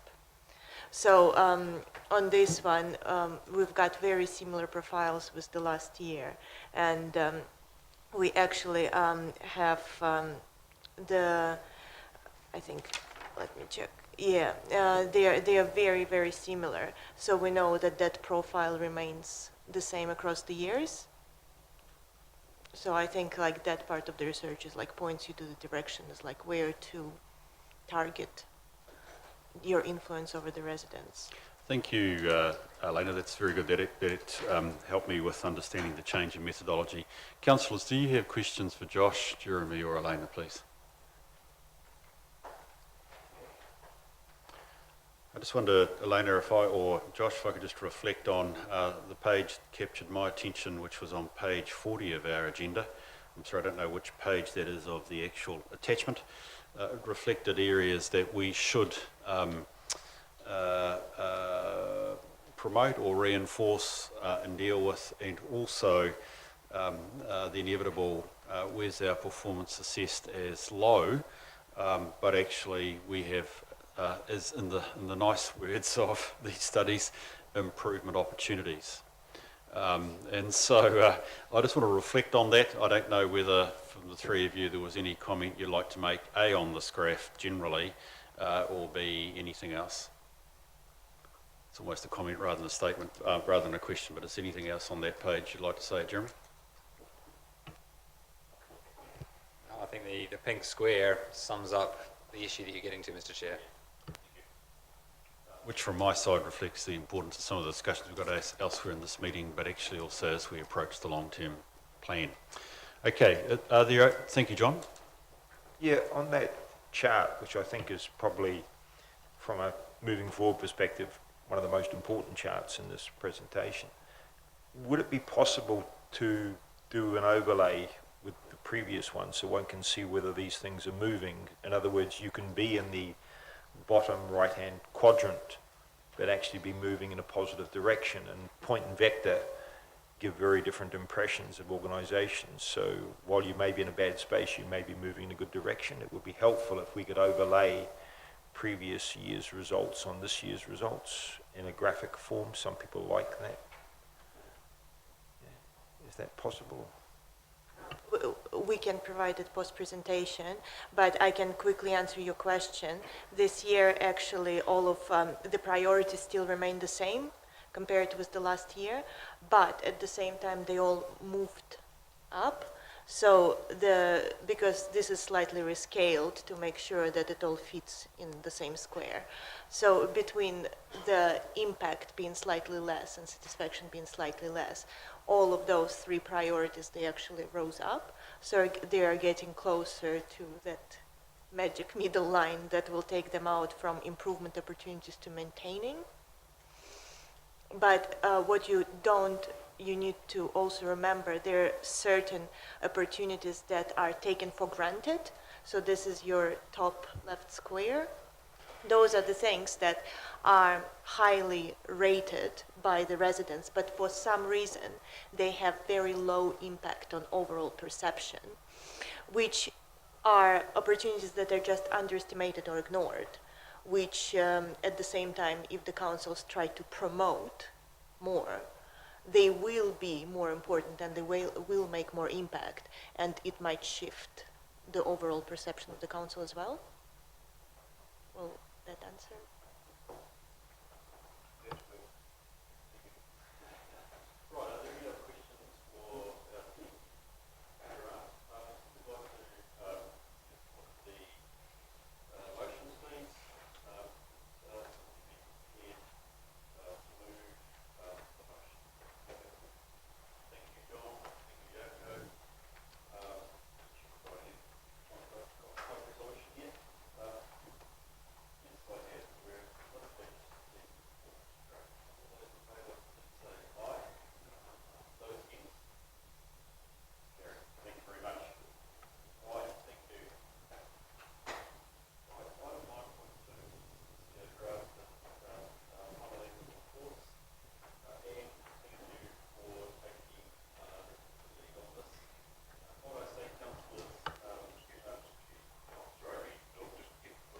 Yeah, no, like I've got it hidden by one of these laptops. It's ridiculous, isn't it, Bill?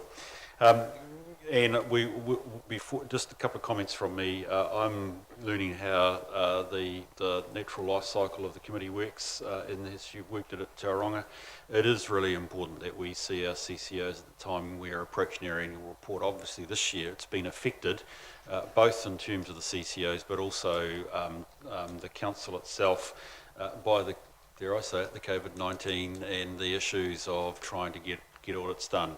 So I am conscious that we are dealing both firstly with our subsidiaries in an unaudited position, bar I think one or two, and we ourselves are in still very much a work in progress mode. But I understand that the intention is that our annual report be adopted by 28 October. So this is probably the primary chance we have to catch up with our family. So, Anne, with those words, grateful if you could lead us through, please. Thank you. I'll take the cover report as read and leave the CCOs to talk to their individual reports, but just to confirm what you were saying, Bruce, our CCOs have had a bit longer under legislative change to provide their annual reports to us. They've got until November. So for the most part, apart from the LGFA report this year, they're just draft unaudited reports.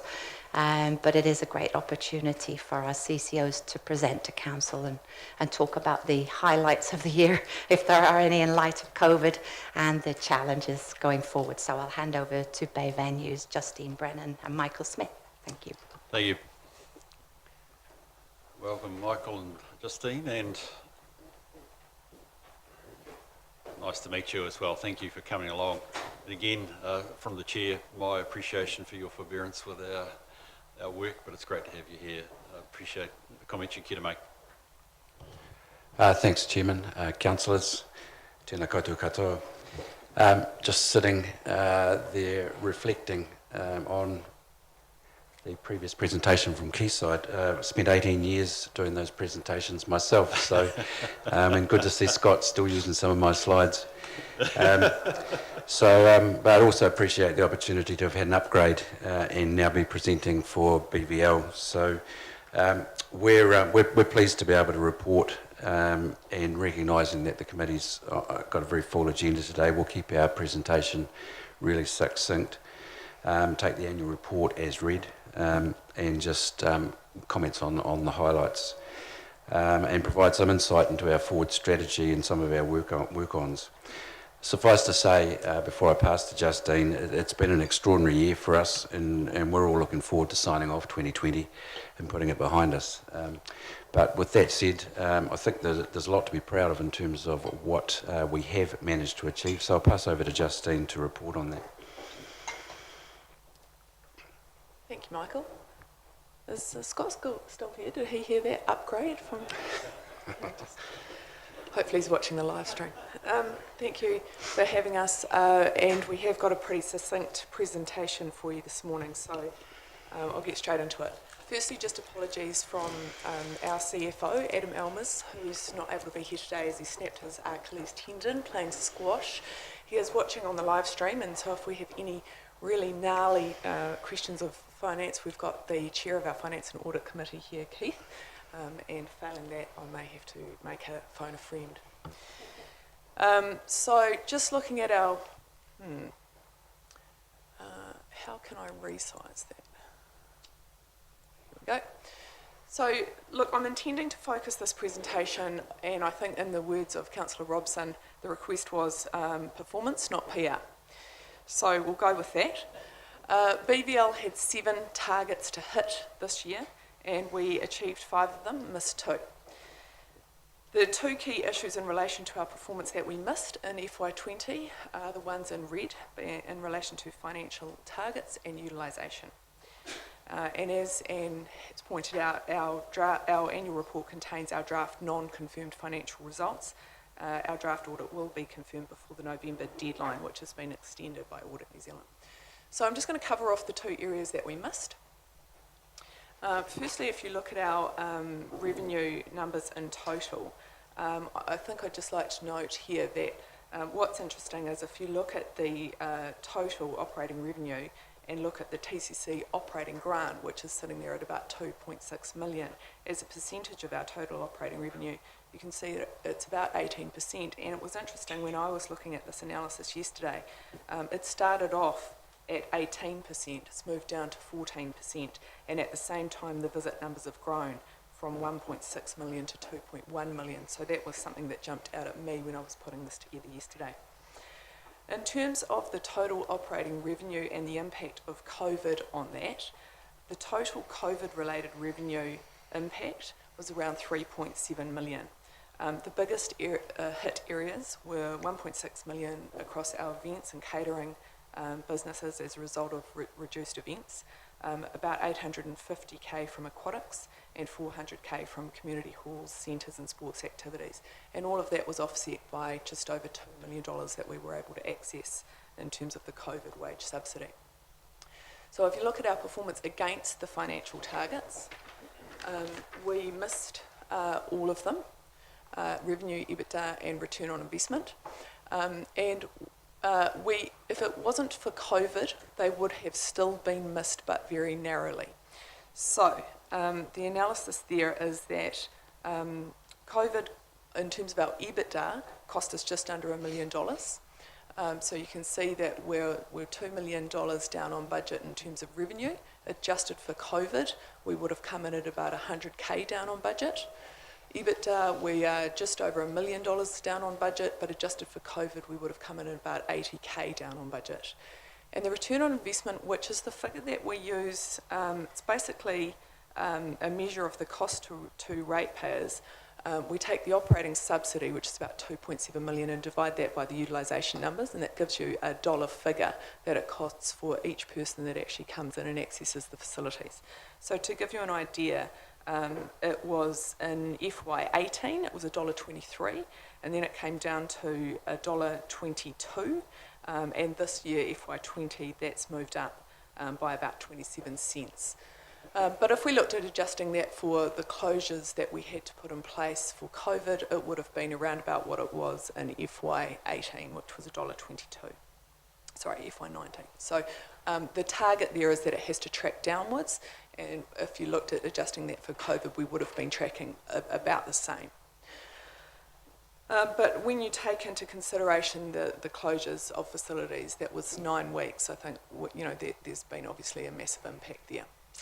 The impact is also seen across the utilisation, across the total network firstly. So we have seen 1.7 million user visits to our facilities across the total network. Aquatics facilities are leading here in terms of visit numbers, as they always do. But of note to me, again, when I was putting this together, was the numbers that have come through our community halls and centres. So, you know, we all know that our community halls particularly, it's an ageing network, but it's certainly well utilised.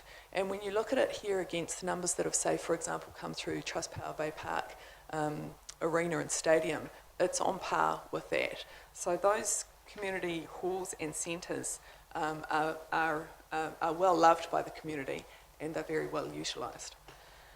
When you look at the utilisation in what we call the funded network, and this is where the target, oh, hold on, it's not working this time. I'm just trying to resize that. Where the target is in terms of what we're trying to hit across the funded network, not the total network, you can see that, again, we were down against target, and as I said, that's not surprising given the fact that our community facilities were closed not just in level 4 but in level 3 as well. So for us it was a total of 9 weeks in terms of that closure. And to give you an idea of whether we would have achieved our targets if it wasn't for COVID, I have looked at the total numbers we've had coming through our facilities in the same 9-week period for the prior year and added those on to what we actually got. And we would have just been slightly short, about the same. Once you factor in the fact that we spent several weeks at level 2, which has also introduced a sort of an artificial capacity restraint on us for a number of weeks because we've had to ensure social distancing can be met, we would have absolutely met those targets this year, it's my belief. So those are the things that we missed on. What did we get right? I think, firstly, this is annoying, the thing that we did, one of the things that we did really well, we achieved all of the other non-financial targets. And one of them, and we do consistently do this well, is around asset management. So a great example of the way we approach asset management is the Baywave project. Baywave is the backbone of the Tauranga City Aquatic Network, and it's punching well above its weight in terms of utilisation. So it gets over 300,000 visits per year. We can't afford to maintain Baywave at less than an exemplary standard. And in July 2019, we embarked on a significant remediation and rejuvenation project, which was completed on time and well under budget. In fact, we did have a $2 million contingency fund for the Baywave project, which was not accessed. The project included major renewals, tiling, painting, water ingress, additional changing rooms and storage space, in addition to the drilling of a new bore in the car park for water heating. And we also took the opportunity while the facility was closed for around 7 weeks to install this aquaplay feature for our youngest customers. And since the upgrade and the installation of the aquaplay station, the visit numbers have increased by 18% compared to the same time the previous year, which is 8% greater than the increase that we factored into the business case for this aquaplay station. And it's a good indication that the facility is really continuing to meet the needs of the community. Looking forward to this year, in terms of asset management, the Greerton Aquatic Centre and Mount Hotpools will receive some well-deserved love in terms of rejuvenation projects. Some other things that we did well in terms of measuring ourselves against our targets, health and safety, incident numbers are tracking down. So this year saw 5 fewer health and safety incidents than the previous year, so down from 144 incidents to 139. And I just want to note that because when you look at the visit numbers, almost 2 million visits through our facilities, 139 health and safety incidents, it's a pretty good record. For me, the highlight around health and safety in the previous financial year was the what you can see there around the Keep Me Safe promotion. And this is a result of an incident that we had at the Mount Hotpools in January, which spurred us to do a complete revision of our pool supervision rules aimed at increasing parental supervision. So we now have, and if any of you have young children, you will have noticed in the previous few weeks since we introduced this Keep Me Safe pool supervision policy, all parents with young children now have the requirement to have a wristband on their children. We have different colours in relation to the different ages. And what that does is it provides a talking point for the staff to make contact with those parents, to tell them about their own supervision responsibilities for their children. And it also flags to our staff that where there is a banded child, there is the need for a banded parent to be right next to that child. So this has been rolled out over the last 3 weeks in all of our aquatic facilities, and what we now have is the gold standard in terms of pool supervision rules across this country. The other thing we did really well in FY20 was around customer satisfaction. So you can see from the chart there, BVL have always had relatively high levels of customer satisfaction since we started measuring those, but to keep high levels of customer satisfaction is tricky, as you just heard from key research. And we have seen an increase this year to an all-time high of 89% of all of our customers across our network that mark themselves as either being satisfied or highly satisfied with the customer experience they have received throughout our facilities. So for me, that's pretty positive stuff. Moving on, I've just got a couple of slides to go. How am I going for time, Bruce? 2 slides? Okay, all right. So just moving on, I wanted to touch on our challenges and opportunities that we see going forward into FY21. So the first one is we've been working really hard over the last 3 or 4 months on what I call a COVID resilience strategy.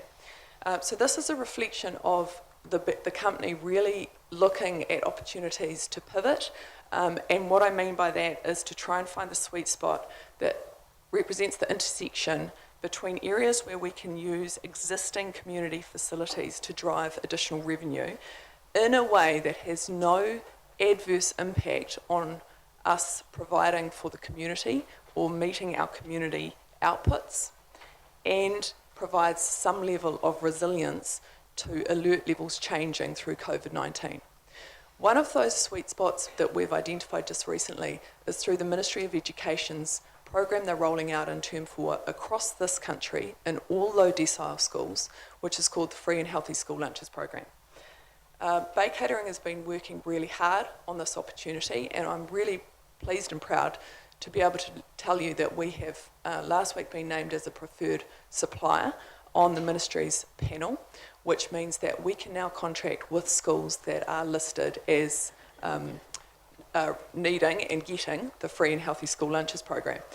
So as you all know, it costs a lot to run community facilities. In fact, the rough number in terms of the cost of running community facilities is something like 3.4 million per year. Of that, as you also know, Council contributes an operating grant which covers about 2.7 million of that. So that leaves a bit of a hole that looks about like 680,000, we'll call it 700,000, to run the community facilities. What, as I said, we're trying to identify is opportunities for BVL to use its existing infrastructure in a way that doesn't inhibit our ability to achieve our community outcomes and plug that deficit. So through this program, that deficit will be plugged by the equivalent of us providing 3,000 school lunches, contracting with enough schools to provide 3,000 school lunches a day. As I sit here right now today, we've achieved already half that goal. So we've contracted to provide 1,500 school lunches. We've plugged half of that figure already, and we've only been really working on this for the announcement was made last week. So we've got a number of meetings still to go around this. Bottom line is that it's a pretty exciting opportunity for BVL and for the council. Another of our opportunities is really looking at our existing community facilities, and by this I'm really talking about our community halls network, and looking at whether there are opportunities to pivot those in a way that they respond to the actual and changing needs of the community. So through the COVID lockdown, we opened up 4 or 5 of our community halls to the community meal collective, and they utilised our facilities to provide meals for the homeless. What that did was open an opportunity for us to see whether we could really get into this in a more meaningful way through long-term partnerships with some of these community meal providers. And I note that we've got Tommy Capo-Wilson sitting behind us, and BVL has just recently undertaken in partnership with Tommy and his Te Tuinga Whānau Trust in Greaton, looking at the opportunity to upgrade the kitchen at the Greaton Hall so that we can actually transform that asset in a way that enables people at the coalface, like the Whānau Trust, to actually provide meals for the homeless out of using that facility in Greaton. So that is just a really good example of the way that we've pivoted an existing community facility and we're utilising it in a meaningful, positive and practical way to assist in responding to the changing needs of a community. Happy to take any questions. Thank you. And look, just a couple of technical questions or functional questions, Justine. When is your audit scheduled for, and do you have a sign-off date? Yeah, so we are sort of halfway through our audit, and we are now having to undertake a revaluation of our assets, which is underway, and we're intending to complete that obviously prior to the November deadline. I would just need to get back to you with the actual date. That would be useful, but I appreciate that. So it's a November sign-off in effect. Brilliant. Thank you, and thank you for indicating the nature of the issues. I've got time for some short questions for the team here. Are there any questions that you folk would like to ask? Yes, Colin. Thank you. I've actually got a question probably for our staff rather than for Justine and Co. Go for it, Colin. Is that right? Thank you. Yeah, just a question from our staff. I note that there's mention in the report that BVL have contributed to the depreciation reserve, whereas I thought that TCC undertook all depreciation charges. Can you please explain that? Thank you very much, Paul. I can't remember the exact paragraph number. It'll be there somewhere.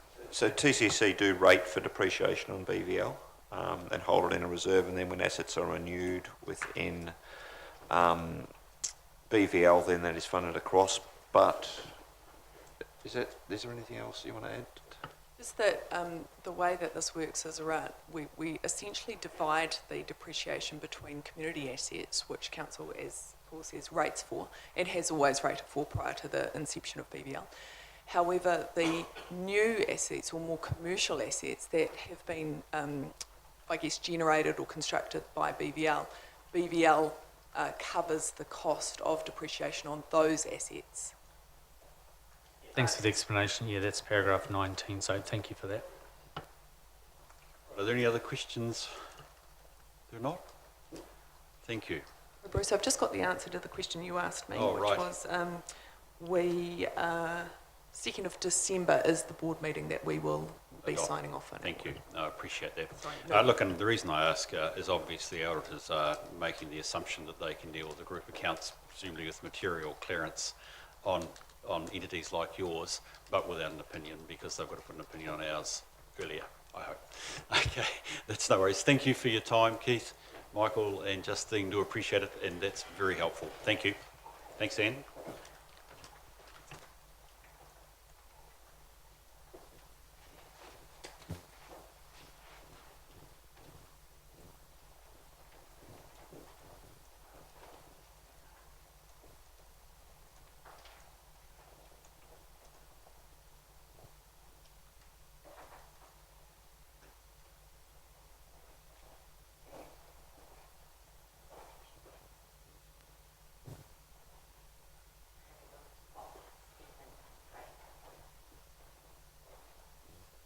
Welcome. I'm sorry I don't have the benefit of knowing your name, so I wonder if you could just introduce yourself, please. That would be really great. Absolutely. So, can I, Stephen Boyle. Stephen is the Chief Executive of BOPLAS. I'm Craig O'Connell. I'm the Independent Chair of BOPLAS. Thank you very much. Appreciate you being here. And again, my personal apologies for the time, but it's grateful that you're still here. Love to hear your thoughts on the year for Botplace. Thank you. Thank you. And firstly, just a little bit of background. I have been involved with Botplace for about 5 years. I'm also the Deputy Chair of the Manawatu Wanganui LAS. I'm an independent chair of an Audit and Risk Committee for a local authority as well, and a number of other board appointments. Can I also really just start by saying we always appreciate the opportunity to talk with shareholders and not talk to, but to talk with. And for us, the value, of course, is the questions and any comments that are made to us. In terms of where we've got to, the strategy for Botplace really has not changed dramatically. Our primary purpose is to save money for ratepayers in the long run. That's what we exist to do. In terms of how we do that, our primary function has evolved into largely procurement. That has been maybe 80-90% of our activities, and Stephen will talk about some of the current projects that we've got underway. If I can also talk about the 2019-2020 year, we've had a good year. In terms of COVID, we had negligible impact. We were very lucky. The staff coped exceedingly well and were well led by Stephen. Business carried on, no projects missed any targets at all, and there were some big projects underway, and they continued right on track. So we have been very lucky. It hasn't impacted revenue to any great extent. If I can also sort of comment about performance, we operate on a zero-based budget approach, that the savings are passed back to councils rather than being retained within Botplace. And that was an early decision that was made to ensure that the benefits should sit where they should sit rather than with this organisation. Can I also highlight just at this stage an error, which is not something that I feel particularly happy about identifying, but if you look at page 118, item 35, it identifies that we were budgeting for a $329,000 surplus and made a $15,000 loss. I'm anticipating the question which will come to us. That is actually inaccurate, and I have to put my hand up to say I reviewed these accounts and missed it, as did we all. That should have been a zero budget. The 329K is inaccurate. It was transferred from a line above, and we apologise for that. So our performance has been close to target, which is the way it has been for the last 5 or 6 years. In terms of the ROI, and if I can just sort of point back to, this is very hard to establish in our sort of organisation. It's very easy to identify the direct costs, the indirect costs are a little harder to identify, but if I did some work for the previous triennial presentation, the TCC figures were approximately $6 of savings for every dollar of cost.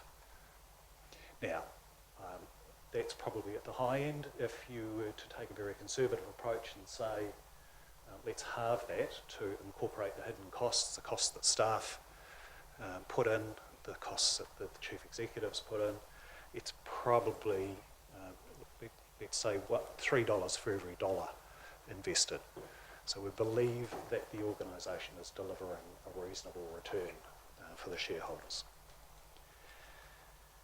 In terms of future, really it's business as usual for Botplace. Nothing dramatically is changing despite the impacts that we see of COVID around. We just have to keep on doing what we're doing. We are also, and Stephen no doubt will point to this, working more closely with the other LASs. One of the emerging factors has been that each of the LASs has tended to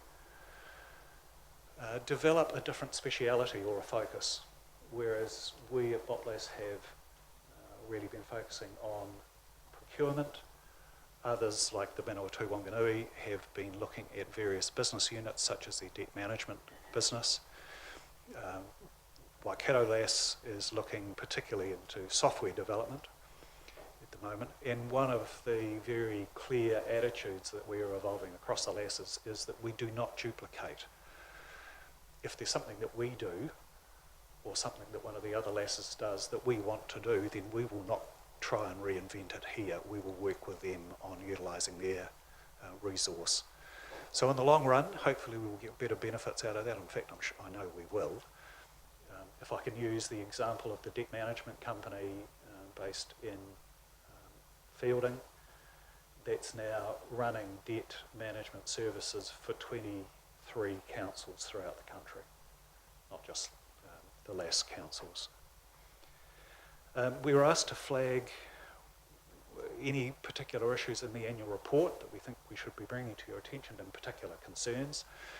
Sadly, we don't have any, and we would, we are determined not to make stuff up just to waste your time.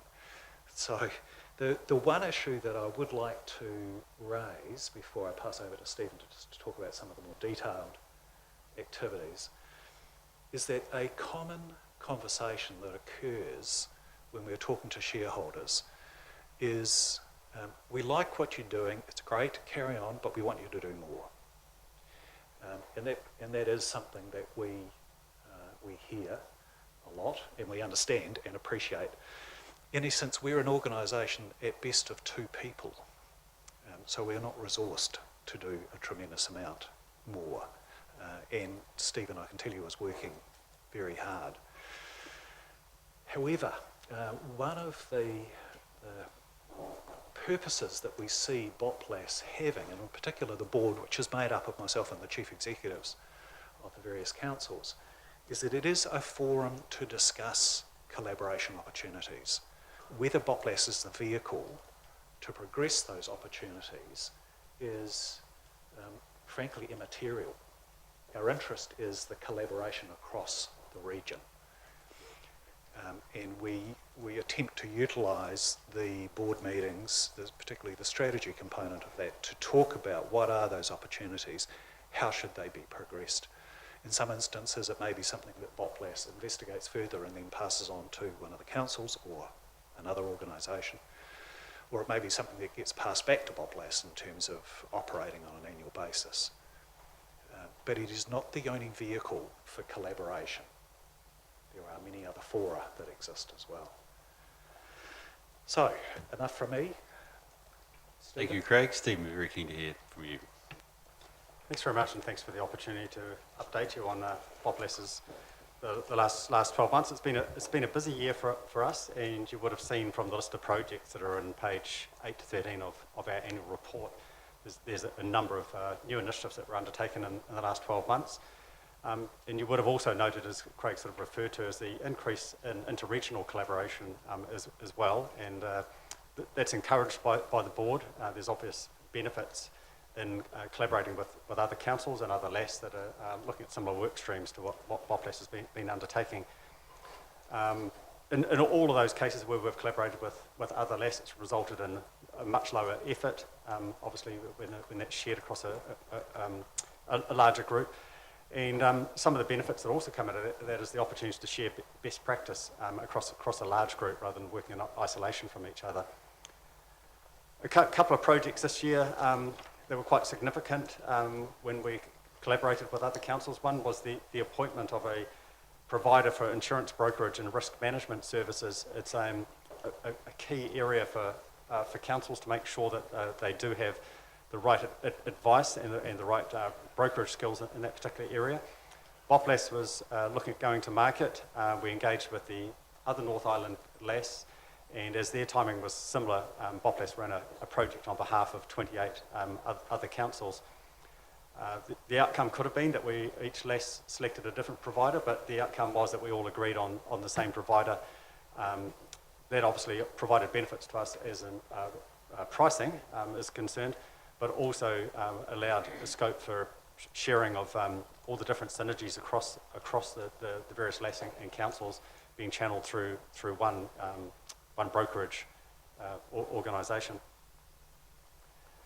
Another project which is underway at the moment, which is in conjunction with Waikato LAS, is in the solid waste area and developing regional waste operator and licensing and data collection. Once again, rather than councils doing that in isolation or a region doing that in isolation, ultimately we'll end up with one standard across the whole of the Waikato and Bay of Plenty. That project has progressed to the point now that the Ministry for the Environment has taken a really strong interest in that project, and quite possibly it could end up becoming a national initiative, but at this stage it's being developed across the Waikato and Bay of Plenty. Another area of BOPLAS business that's really supporting collaboration outside of the BOPLAS family is the collaboration portal that we developed a few years ago. And just to remind the committee what that's about, we saw an opportunity within BOPLAS to be increasing the level of sharing across the council, sharing information and sharing of opportunities. And so the collaboration portal was established, and BOPLAS councils could put it on the collaboration portal any projects they were doing, any projects they were thinking about doing, or any projects that they may have completed. And that provided an opportunity for sharing information across the group. It very quickly became attractive to other councils throughout New Zealand, so that has now become a national initiative, with the collaboration being used by a number of councils across the country. And when we moved into lockdown, we actually offered it to all councils in New Zealand at no cost, because there was some real obvious benefits of people working remotely and be able to liaise with their peers and other councils through that facility. A couple of the larger projects that we're involved in at the moment, one is the LiDAR capture is underway, and this is for developing the 3D imagery across the region. It's being done in conjunction with Land Information in New Zealand, and it's also supported through co-funding for the Provincial Growth Fund as well.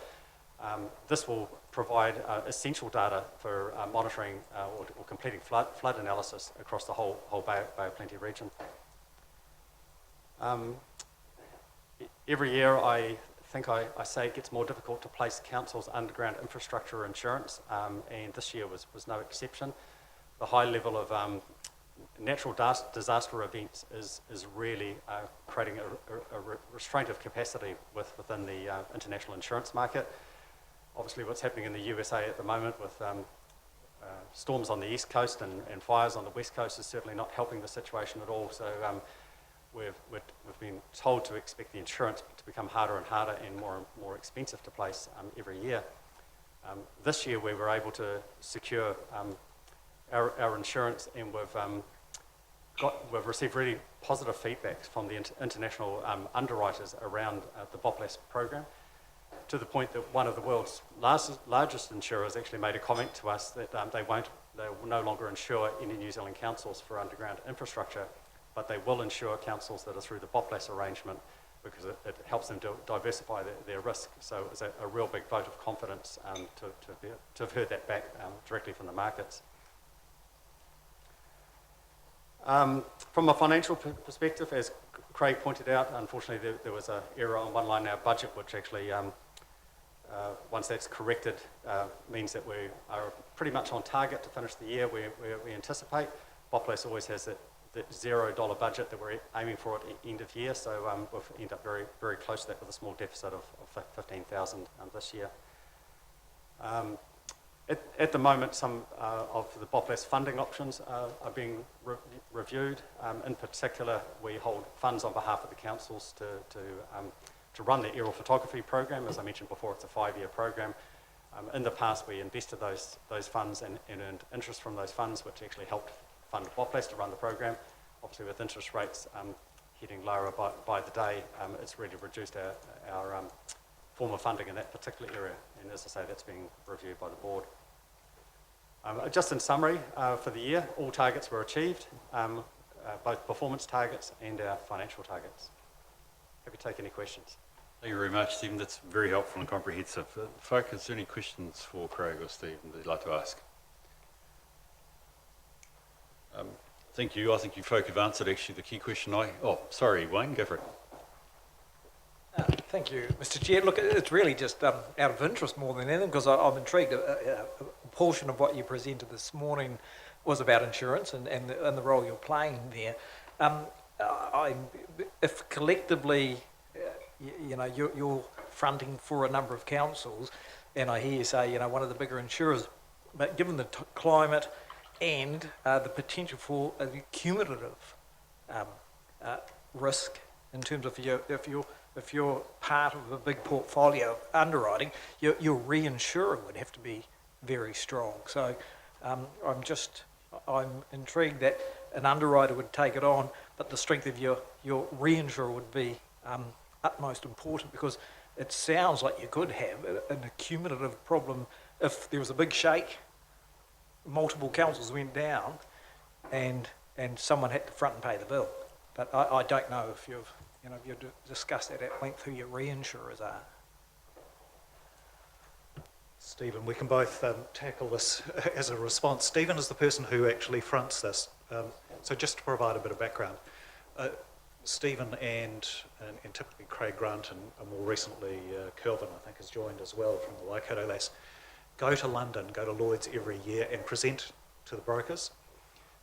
And the advantage of that is not only a clear understanding of what's happening in the different markets, but also what's important to them. We are regarded, I think it would be fair to say that the feedback is second best to Japan in terms of the data that we present to them about the risks that our various councils face.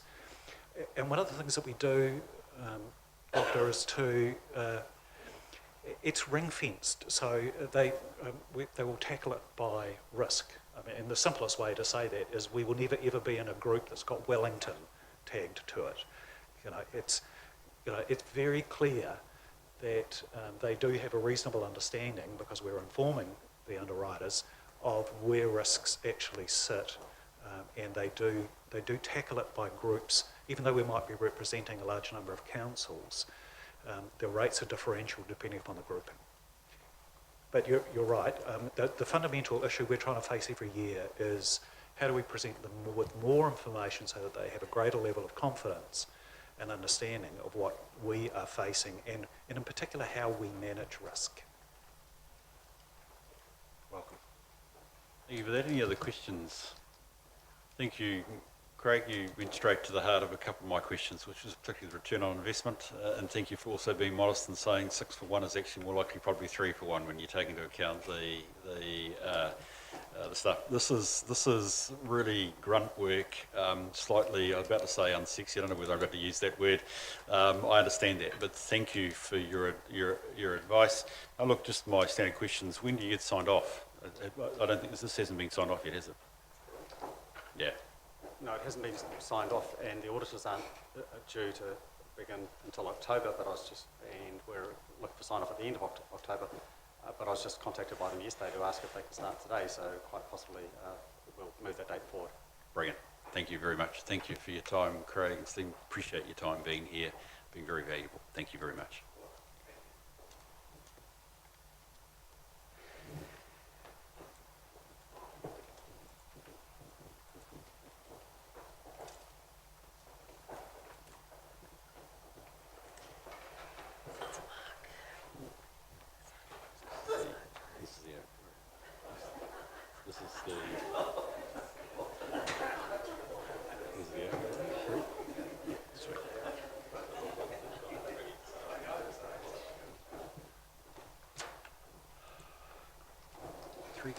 Three people here.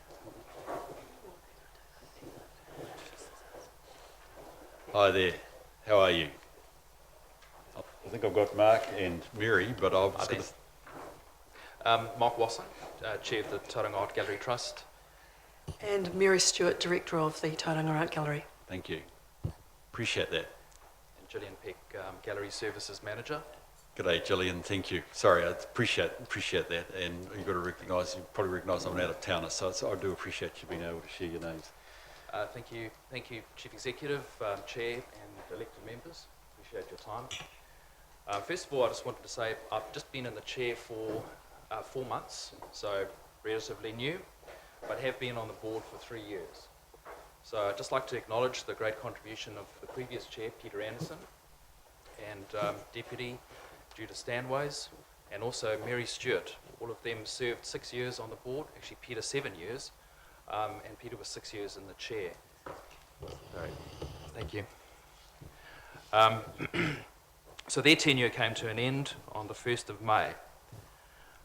I'd also like to just acknowledge some of our new team members, Rosemary Prothero, Emma Gardner, just behind us, sitting behind, and we actually had an almost full complement of the board here, just to show that we're passionate and united towards our mission here with Tauranga Art Gallery Trust. So Stephen Ferrant was the only new one that wasn't able to stay for the extension in time.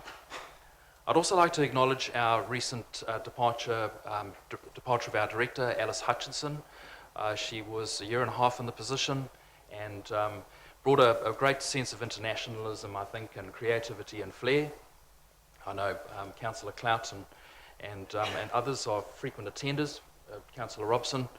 So you would have seen the great internationalism and flair that she did bring with exhibitions like Terminus, Gary Baseman, and others. So just to talk on that, we've had some very good successes with numbers, and Mary will give more detail, but we're achieving upwards of 18 to 22,000 visitors for signature exhibitions like Terminus and Mr. G Home. So we're very proud of those achievements. During the COVID recess, we actually had to be down for 8 weeks it was, 8 weeks. And so traditionally, or every year, we're only down for 4 days of the year, and so 8 weeks is obviously quite considerable, so we didn't meet that target. But in that time, there was great innovation and creativity that came out of that. So I'll just share some of that with you. The education program went online, and we've run competitions and events, and education's reached out to the schools. We've also looked at virtual exhibitions, and we're looking at taking those harvesting exhibitions that we have and actually sharing that with others that can't make it into the gallery. One of my favourite experiences recently has been with my daughter coming to the education program. It's one of those fantastic facilities that we provide. There's such passion and determination in that group, and the connection with the library, it's often paired together with a field visit for a school, and so you get to go to the gallery and also go across to the library. Quite a memorable experience for my daughter and I. And of course that's creating future attendees for our gallery. I'd also like to just talk about our turnaround, because I've been on the board for 3 years. It was quite hard to sit at the table and constantly see a deficit, and that ranged between 45 and 75,000. And I'm delighted to say that we have put some determined action the board has over the last, I'd say, 2 years of my tenure, looking at things to try and change that and get us into a surplus position. And we've managed to achieve that this year, even though we've had COVID. So we've actually achieved just under a 70,000 surplus. And I can share with you those deliberate interventions are asking for a donation for international visitors, ship passengers and other internationals that come to the city. It's a humble amount of $7, but as you know, if you do travel internationally, it's sort of an expected thing for an art museum or museum that you do pay an amount to attend. So we started that, I think it was about 1.5 years back now, just as Alice came in, and it was a board intention to do that, and that's actually performing very well, 30,000 and upwards. Not huge amounts, but we aim to grow that. Over COVID, we've adjusted that to a $5 amount so that people can make a donation. So that's morphed and changed slightly. Obviously, when we get our passengers back, we'll look at possibly reviewing that upwards as well.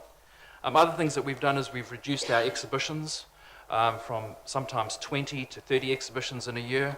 It was a board decision to try and pull that back to, I think we achieved 12 to 16. So 12 to 16 is our sort of intent, so that we don't have as much install, de-install, and also advertising and marketing around those extra exhibitions.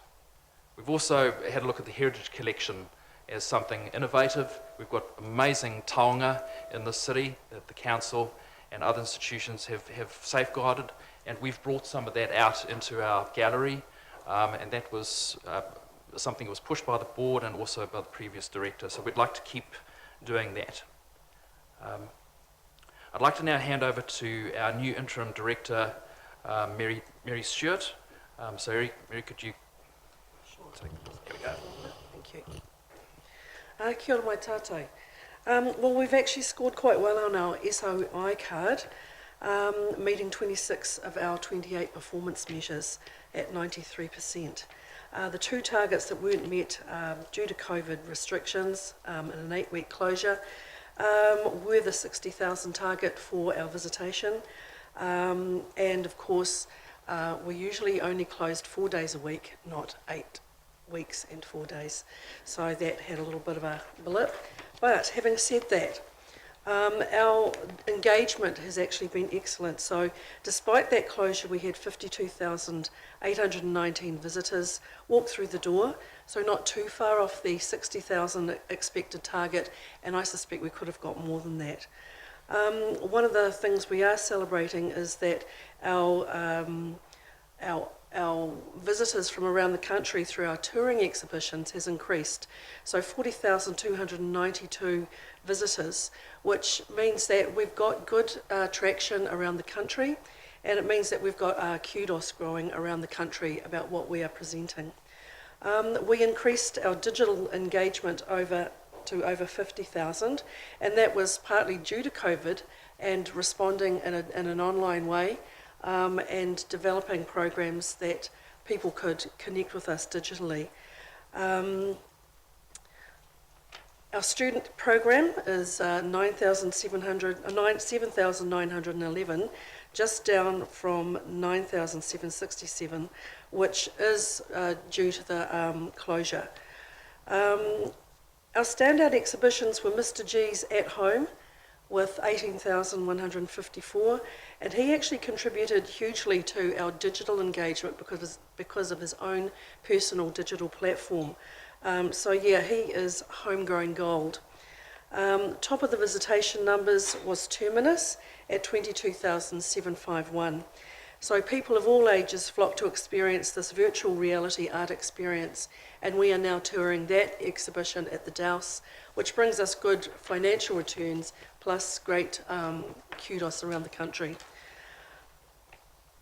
Our education program, as Marcus said, is thriving, and I fear I was ignorant of the fact that the programs are filled every day for the whole year. We have 3 programs a day, 5 days a week, all year. We're all booked out till the end of the year, with schools coming in here. So 46 schools came previously on the free art bus, and our community engagement included 8 kura kaupapa groups, 2 Huri and Marae after school programs, the young professionals, ESOL groups and ECE providers. So we are reaching out there through that program.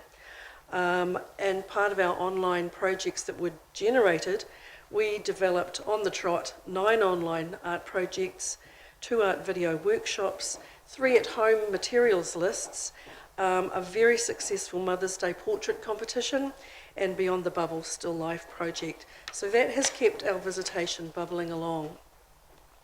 So who's coming to the gallery? Well, we have surveyed 2,425 visitors, and as you can see, nearly two-thirds are female, and just over a third are male. We are appealing to a younger audience, which is fantastic, with 43% of the 16 to 35 age group attending, and pretty much an even spread between our middle age and older age group.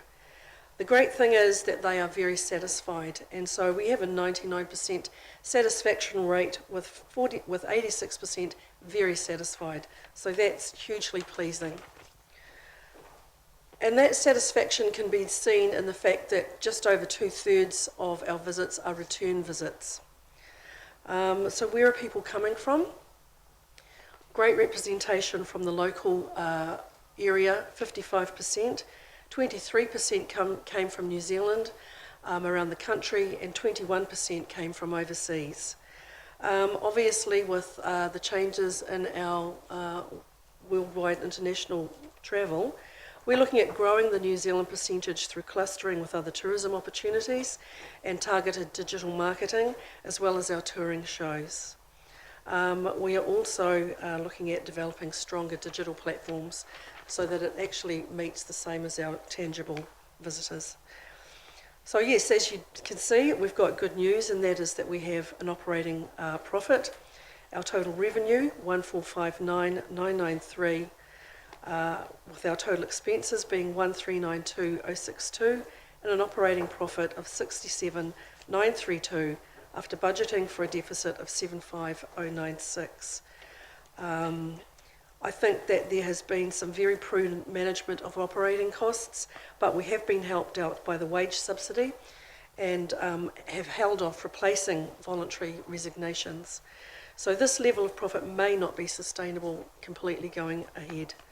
Tauranga Art Gallery is in a sound financial position with net assets of 9,910,851, up from 9,842,920.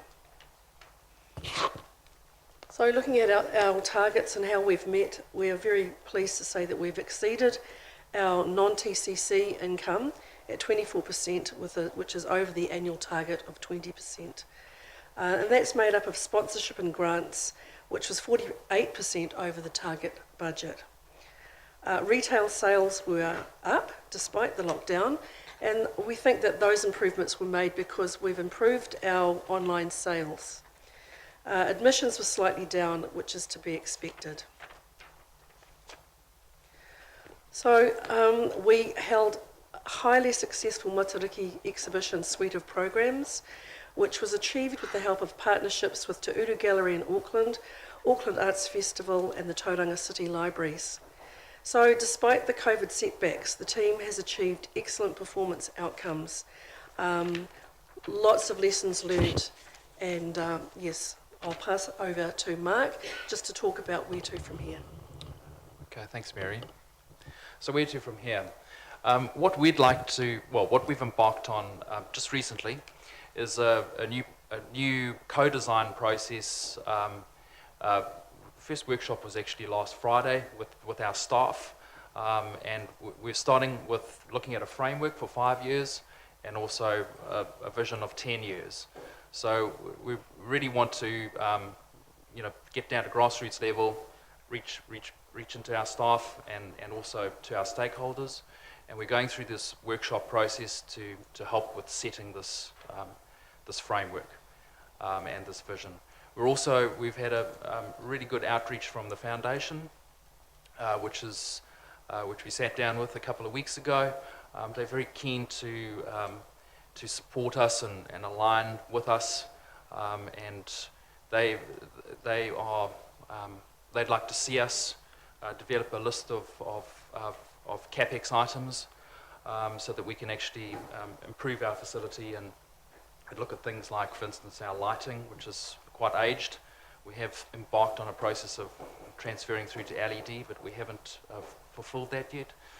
Other things that we're talking about from an innovative point of view is perhaps looking at solar on our roof. I was astounded to hear what our power bill was every month, obviously with mechanical and lighting. It's quite considerable. And so it's one of those things that has come up at the board, and we're investigating looking at solar. We're a long-standing group and building, so it makes sense to do that. So we're looking at that option. The other one is to look at perhaps taking our gallery from the inside out and the outside in. We often have people that, like on the education program, people that haven't even been to the gallery before. Parents that don't know the gallery exists. And so the idea of perhaps having a large screen on the outside of the building that shows our exhibitions and also could perhaps be a gather of income and could coexist with TCC and Bay venues and other things. So just some ideas that we're considering at the moment. And then also the huge opportunity I think that we have to be a catalyst for your future Civic Heart project, and whether that's initially a sky bridge connecting to whatever you do as perhaps a future library and museum project or a civic administration building, So we see our building as very key to connecting and coordinating with you, whatever your future plans are with that. Recently, you've been talking about a playground or a public space rather than a building. So we're very keen to embrace and connect with you. And we're not going anywhere with our building. There have been talks about sort of future projects and perhaps ideas that were a little bit out there, but we're very firmly grounded, and we're wanting to stabilise and continue our position and look at some innovation around us. So one of those small little innovations that you would have seen running around town is the electric buses. It was a board idea about a year ago to reach out to regional council, and when the electric buses came on board, to skin those buses and reach out, get our exhibitions on the back of those buses, and that's been achieved. So it's a small way, I think. Again, often people are, it's quite an introverted approach to the gallery, and we've had successful projects like the Elms, with the Rooms project, where we coordinated with the Elms and actually reached out at the gallery. So I myself are very passionate about the gallery reaching out to the community, and we can do that through transport or other facilities and cooperating with Bay venues. So to take it to the community and make it available to everyone. So most of you will know that I'm really passionate about cross-organisational collaboration. I just think that it's a really great place to be. We're communicating and we're coordinating, and we're all moving in the same direction, because we can achieve amazing things. Are there any questions? Thank you, Mark, and we do appreciate that. John, then Yako. Yeah, look, first I'd like to thank you. That was a really heartening presentation. That was, I'm impressed by that. Just park that and do what you wish with it. One thing that struck me, Huria Marae. Yeah. Huria Marae. There should be a list of marae. Do we know why just Huria? I would say that it's helpful to have one of our board members who is on the trust from Huria Marae, saw what we're doing and said, can you bring it to our place? So there's absolutely no reason why we couldn't have after-school programs at various other places. And so that is part of the whole outreach. We're working with the incubator to look at having satellite exhibition spaces down there. We're working with Our Place to combine some of our efforts. So there are lots of connections and collaborations happening and planned. John, I'd like to say as well that we have reached out to people like Pata Stanley and others, so we would like to extend our list. Pata hasn't been invited to the gallery, so basic things like that. Also, Deputy Mayor Salisbury and Councillor Hughes have both been involved recently with Huria Trust, just looking at the K Valley project and how we can cross-organisational collaborate. I think we're just stronger if we start those conversations. It's great. Sylvia being on our board, she's been on our board for about a year. It's awesome to be able to text her or call her and say to her, who's the right go-to person, whether it's Buddy Makari or Peri Kohu. So we're learning ourselves. Remember, I'm an immigrant. I've been here 20 years, but I've still got that South African accent. But, just understanding who to connect with. Often, as an architect, I deal with the wrong person, and then you find out part way that you've got to be dealing with the right person. Dr. Bilby, we've had this conversation before as well, is getting to that right person is so fundamental, and I think we're getting there. Yeah, really pragmatic and detailed question.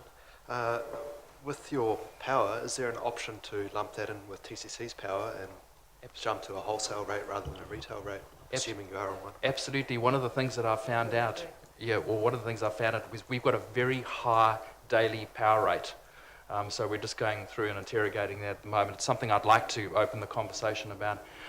Personally, I have been talking about this since my university days. My lecturers talked to me about this in this, from the 70s, these sort of endeavours. But I never got round to it until about a year ago, and I've halved my power bill by putting a 7 kilowatt hour system on my roof, and I've got an electric car. So, and I've saved $7,500 in petrol. So I'd like to try and walk this, and if we did collaborate, we could. Our power bill's $8,000 a month. Right, I think the wholesale rates are, say, a third or a half at least of retail, so. Significant. Thank you for that. That's tremendous. Any other questions for our visitors? There's not. Again, look, Mike, you can see I'm asking my audit questions to get a sense of where that's going. Mary, I take it from where it's going, the audit will be later in the year? We've completed our audit. It's with Audit New Zealand, and they are just dealing with a little backlog. So we should be back by... be ready by our next board meeting, which is the 28th of October. 28th of October. Thanks, Gillian. Appreciate that. That's very helpful. Okay, look, thank you again. You might feel small, but I think you are sort of like the mustard seed. Very, very important to the life of the community, is my experience at places like our galleries. So well done. Thank you for coming along this morning. And I do very much appreciate your presentation and understanding where things are at, as indeed I think the rest of the council has. Thank you very much.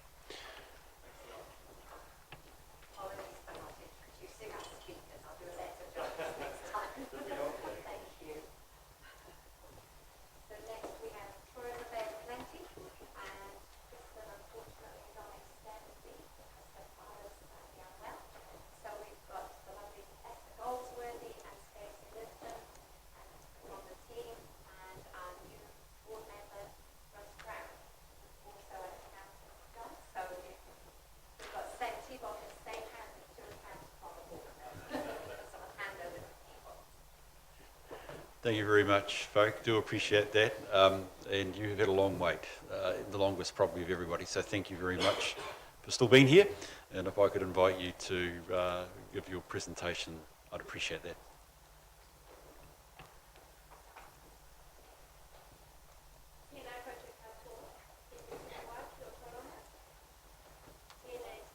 Kia koe. Tēnā rangatira o te rohi o Tauranga Moana, tēnā koutou.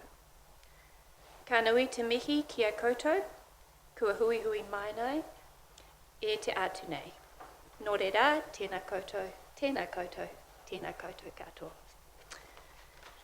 Right, I know many of you, but for those who don't know me, I am Mr Goldsworthy, the Partnerships Manager at Tourism Bay of Plenty. And as you heard, Kristen has very sadly had to take extended leave due to a family illness. To my left, we have our new trustee, Russ Brown, and he is the chair of our Finance, Audit and Risk Committee, so I'm sure you'll get to know him very well. And we also have Stacey Linton to my right, our Marketing Research Analyst, Kath Lowe, Head of Destination Marketing, and Angela, who you know, she's the Head of our Finance. And I've forgotten to pull through, I apologise. Got a bit of a trickier one.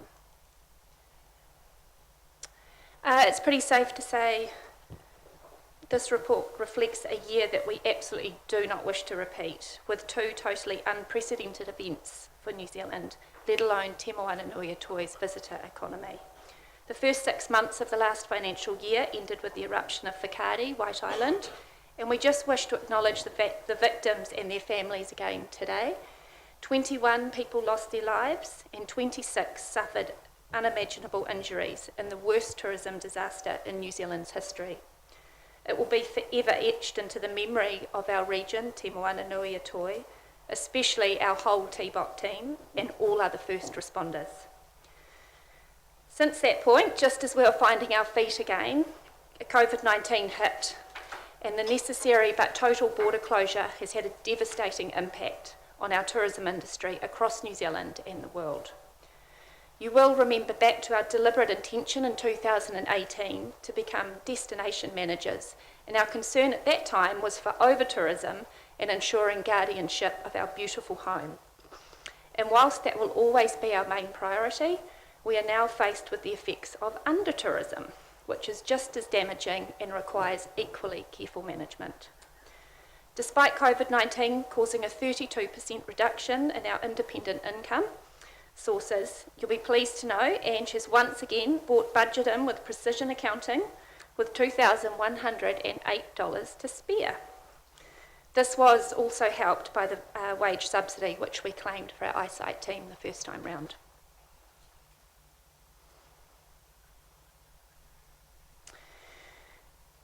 We still achieved 53 of our 65 measures last financial year.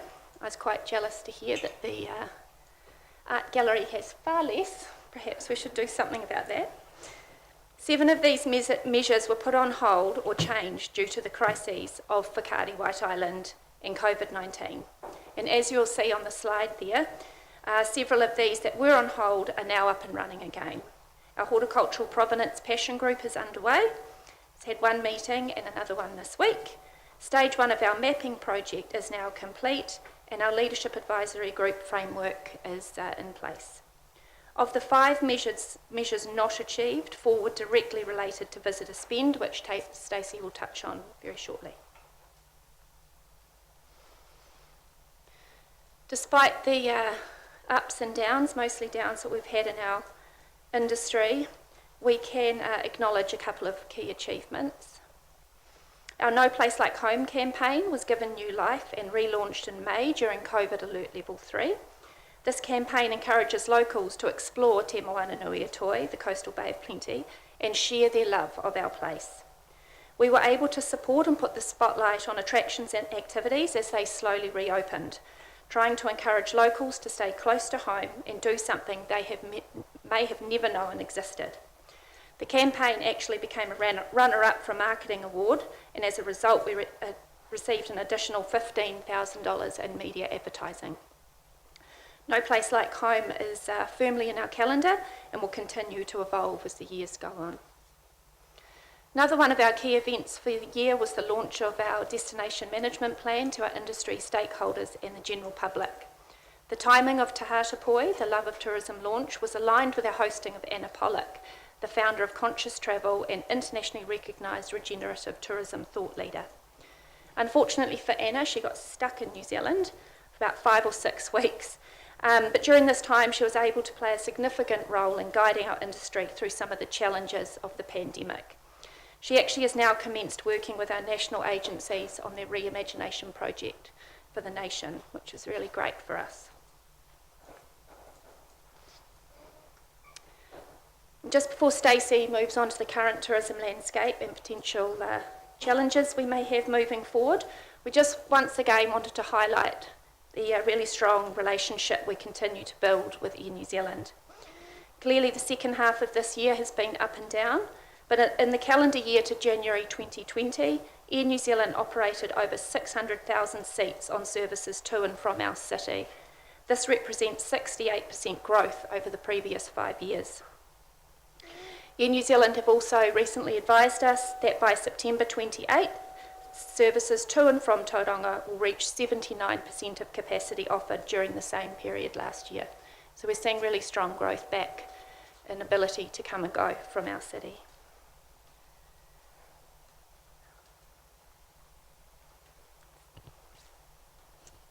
Kia ora, ngā mihi nui ki a koutou I tēnei wā.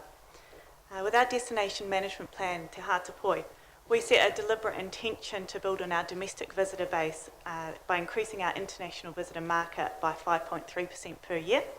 And prior to COVID, we were successful in increasing international visitor spend well above that target and above the national average. In the year ending January 2020, so pre-COVID, international visitor spend grew by 16% to reach 250 million. In comparison, the national growth rate of international visitor spend was 7%. However, COVID and the associated travel restrictions wreaked havoc with the tourism industry. So in the year ending June 2020, total visitor spend in coastal Bay of Plenty decreased 7% compared to the previous year, so short of our June target.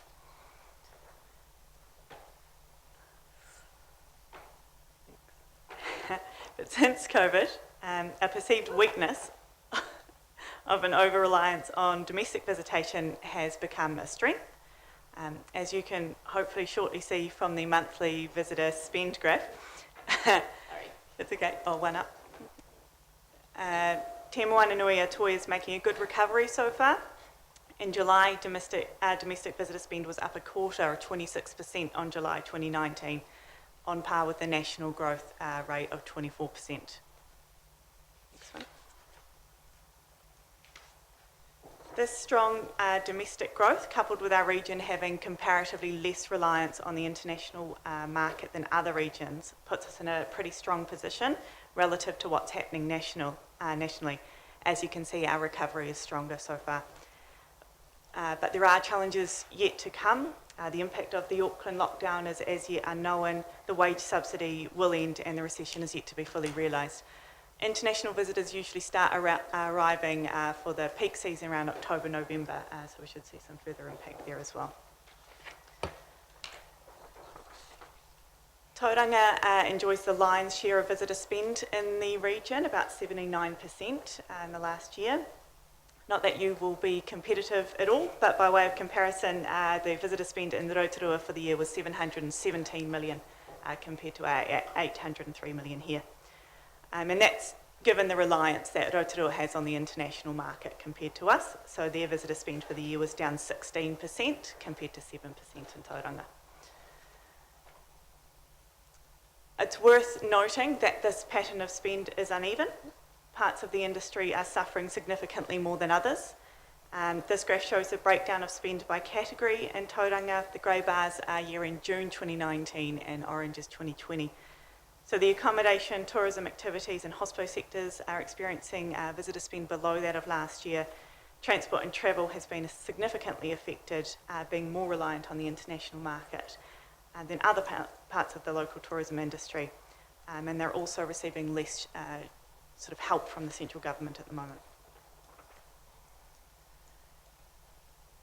As we wrap up the last financial year, there are some challenges we're focused on addressing. International border closures and the cruise ban means we're focused and need to help our industry focus primarily on the domestic market.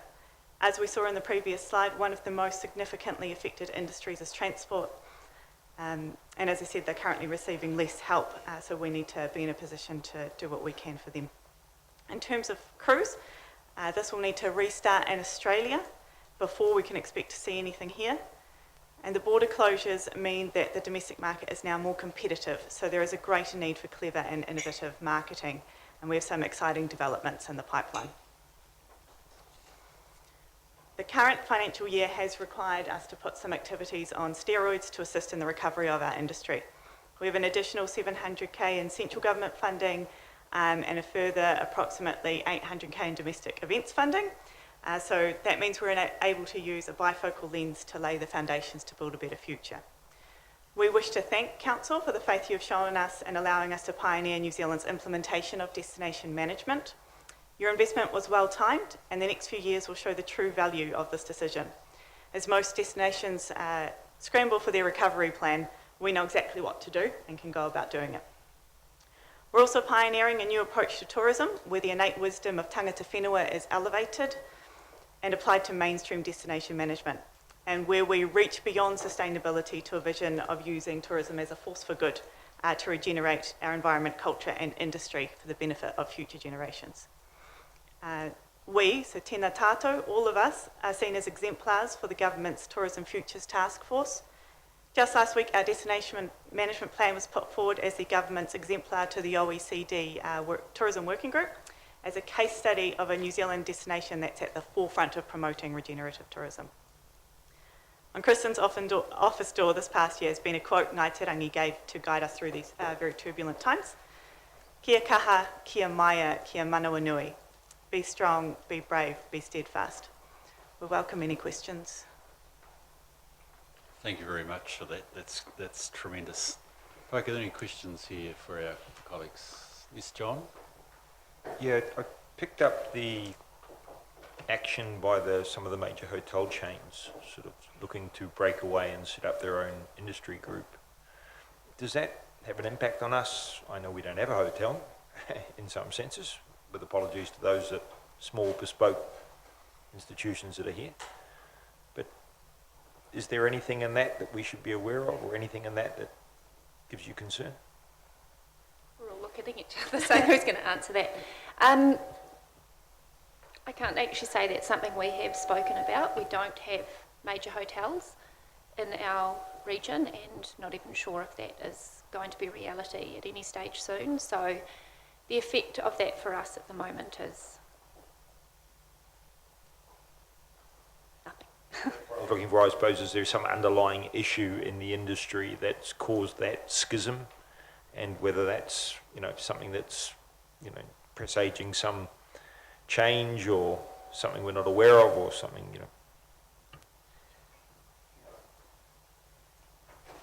Thanks, John. Certainly there's a lot of change going on in the industry in terms of how people are going to approach their travel, and in that regard, how they book, where those bookings come through, how they're consolidated. All of those items are currently up for grabs in terms of how people will rebuild out of the carnage that's happened to international tourism. So yeah, absolutely, we need to be aware of what's going on in those sectors and understanding the collaboration that's going to occur and effectively the new landscape that's going to come out of it moving forward. So it's not just in the hotel sector, it's certainly also around the channels that people are booking directly, and there's a lot of working groups out there at the moment. There's a lot of interest in terms of who will survive, and who will prosper and who's going to fall away on the wayside. So the best we can do at the moment is ensure we've got really strong network access, ensure that we've got really strong collaboration with the community and with the industry sectors itself. Thank you, Heidi. I really love the clarity that you have around regenerative systems and your strategy around that. We as a council are bringing together a sustainability framework for our council, and I just wanted to, the concept of going beyond sustainability to regeneration, how do you think that in the way that you've been able to, how do you think that that's helped your resilience at this point during such a downturn from COVID has made a difference to you?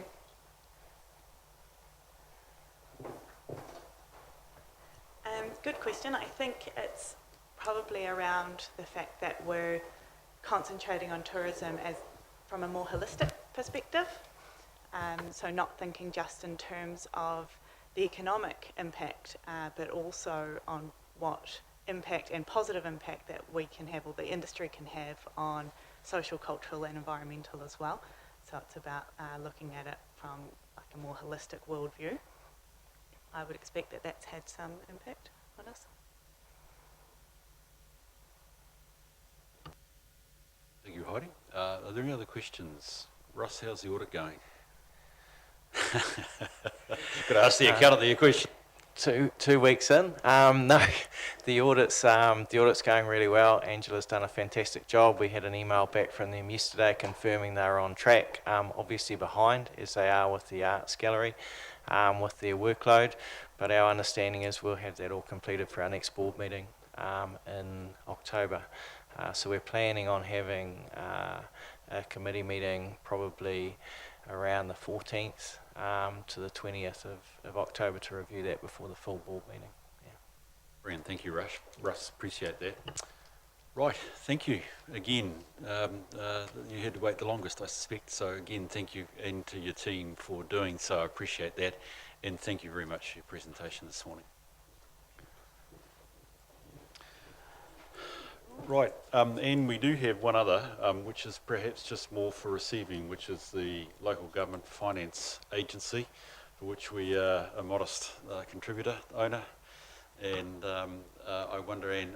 Mohan's here to answer any questions on that one. I didn't see him hiding down there. He's been waiting all morning. Okay. Mohan, any very quick comment, please? You're between us and lunch, so I could make you the meat and sandwich man, but that's the reality. They've had a good year, another $10 million profit for the year, and they lent about $2.3 billion to all the councils, and their credit rating's been confirmed, AA, same as the Crown. Yeah, really, that's where it is. Really, it's another good year. The equity's built up to about 85 million.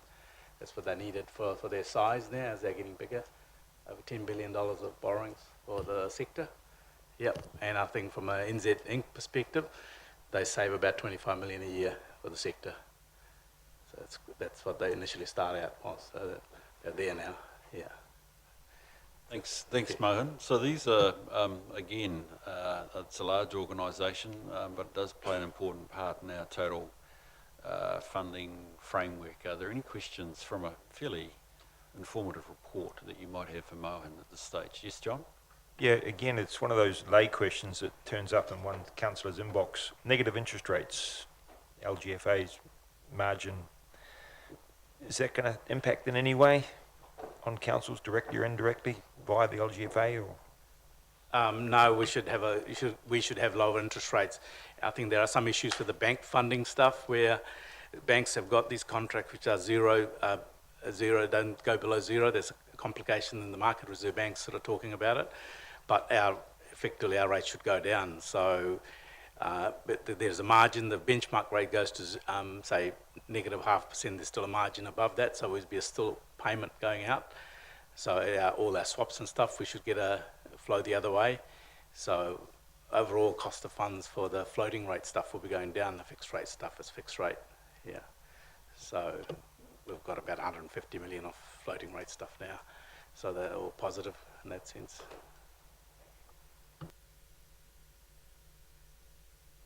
Right, thank you, Mohan. You've done well. Appreciate that. Answered all questions, which is superb. Right, look, I would like to move us just to the motion, which is simply that we receive. But before that, I think it would just be worthwhile noting a couple of things. One, the importance of doing this because their accountability forms part of our total accountability. So those of you who've had a chance to look at the draft annual report, you'll see some commonality, clearly, between overall performance of the council as a group, along with theirs. They've also, what I've picked out of this, reflected that, as you'd expect, COVID has challenged them, and yet they appear, from my perspective, and I'm interested in your views, that they have adapted generally to the challenge. I think there are some headwinds, obviously, in front of all of us, but they seem to be well planned. So I wonder before I seek a mover for the motion, if there's any comment people would like to make generally about what we've heard from those entities which make up our group. Any comments that people would like to make? Yes, Tina. I would just like to put on record a big congratulations to the TBOP team for, in the midst of an incredibly difficult time, they've put us on the map with winning that marketing award. I think that's fantastic work for them. Yes, that's right. That's great. Steve?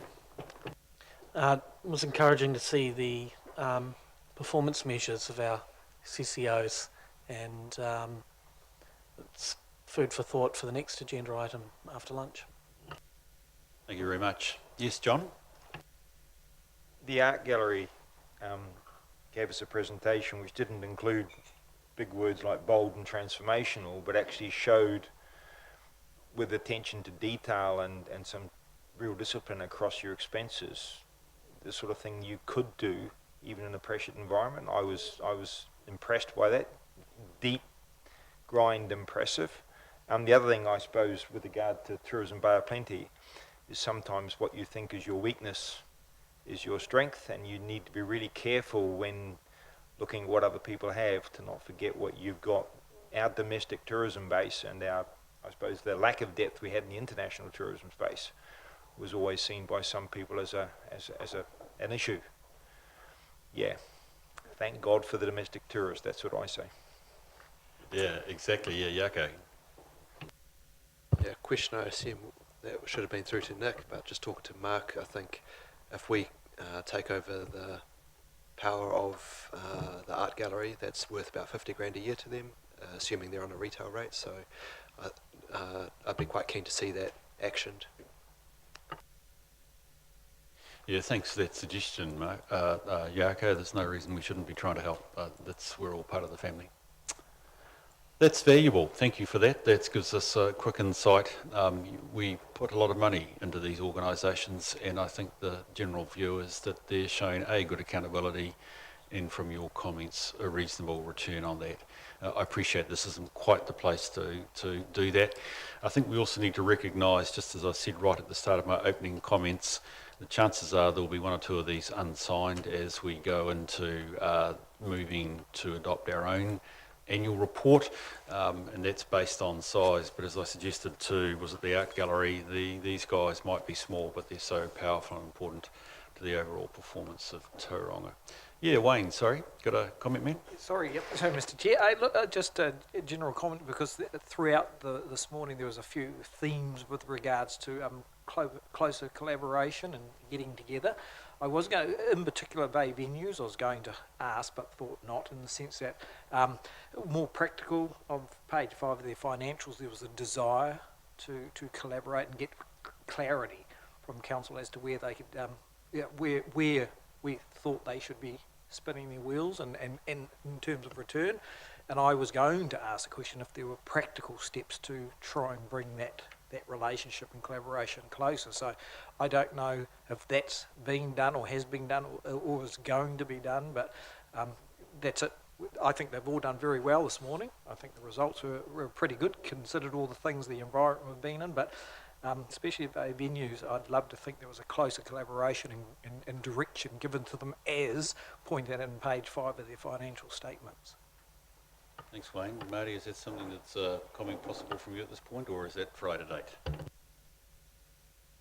The detail will be for a later date, but you may or may not be aware that there's currently a review of BVL and the strategic alignment with Council into the future, and that's something that we'll be reporting back to Council within the next few weeks, I think.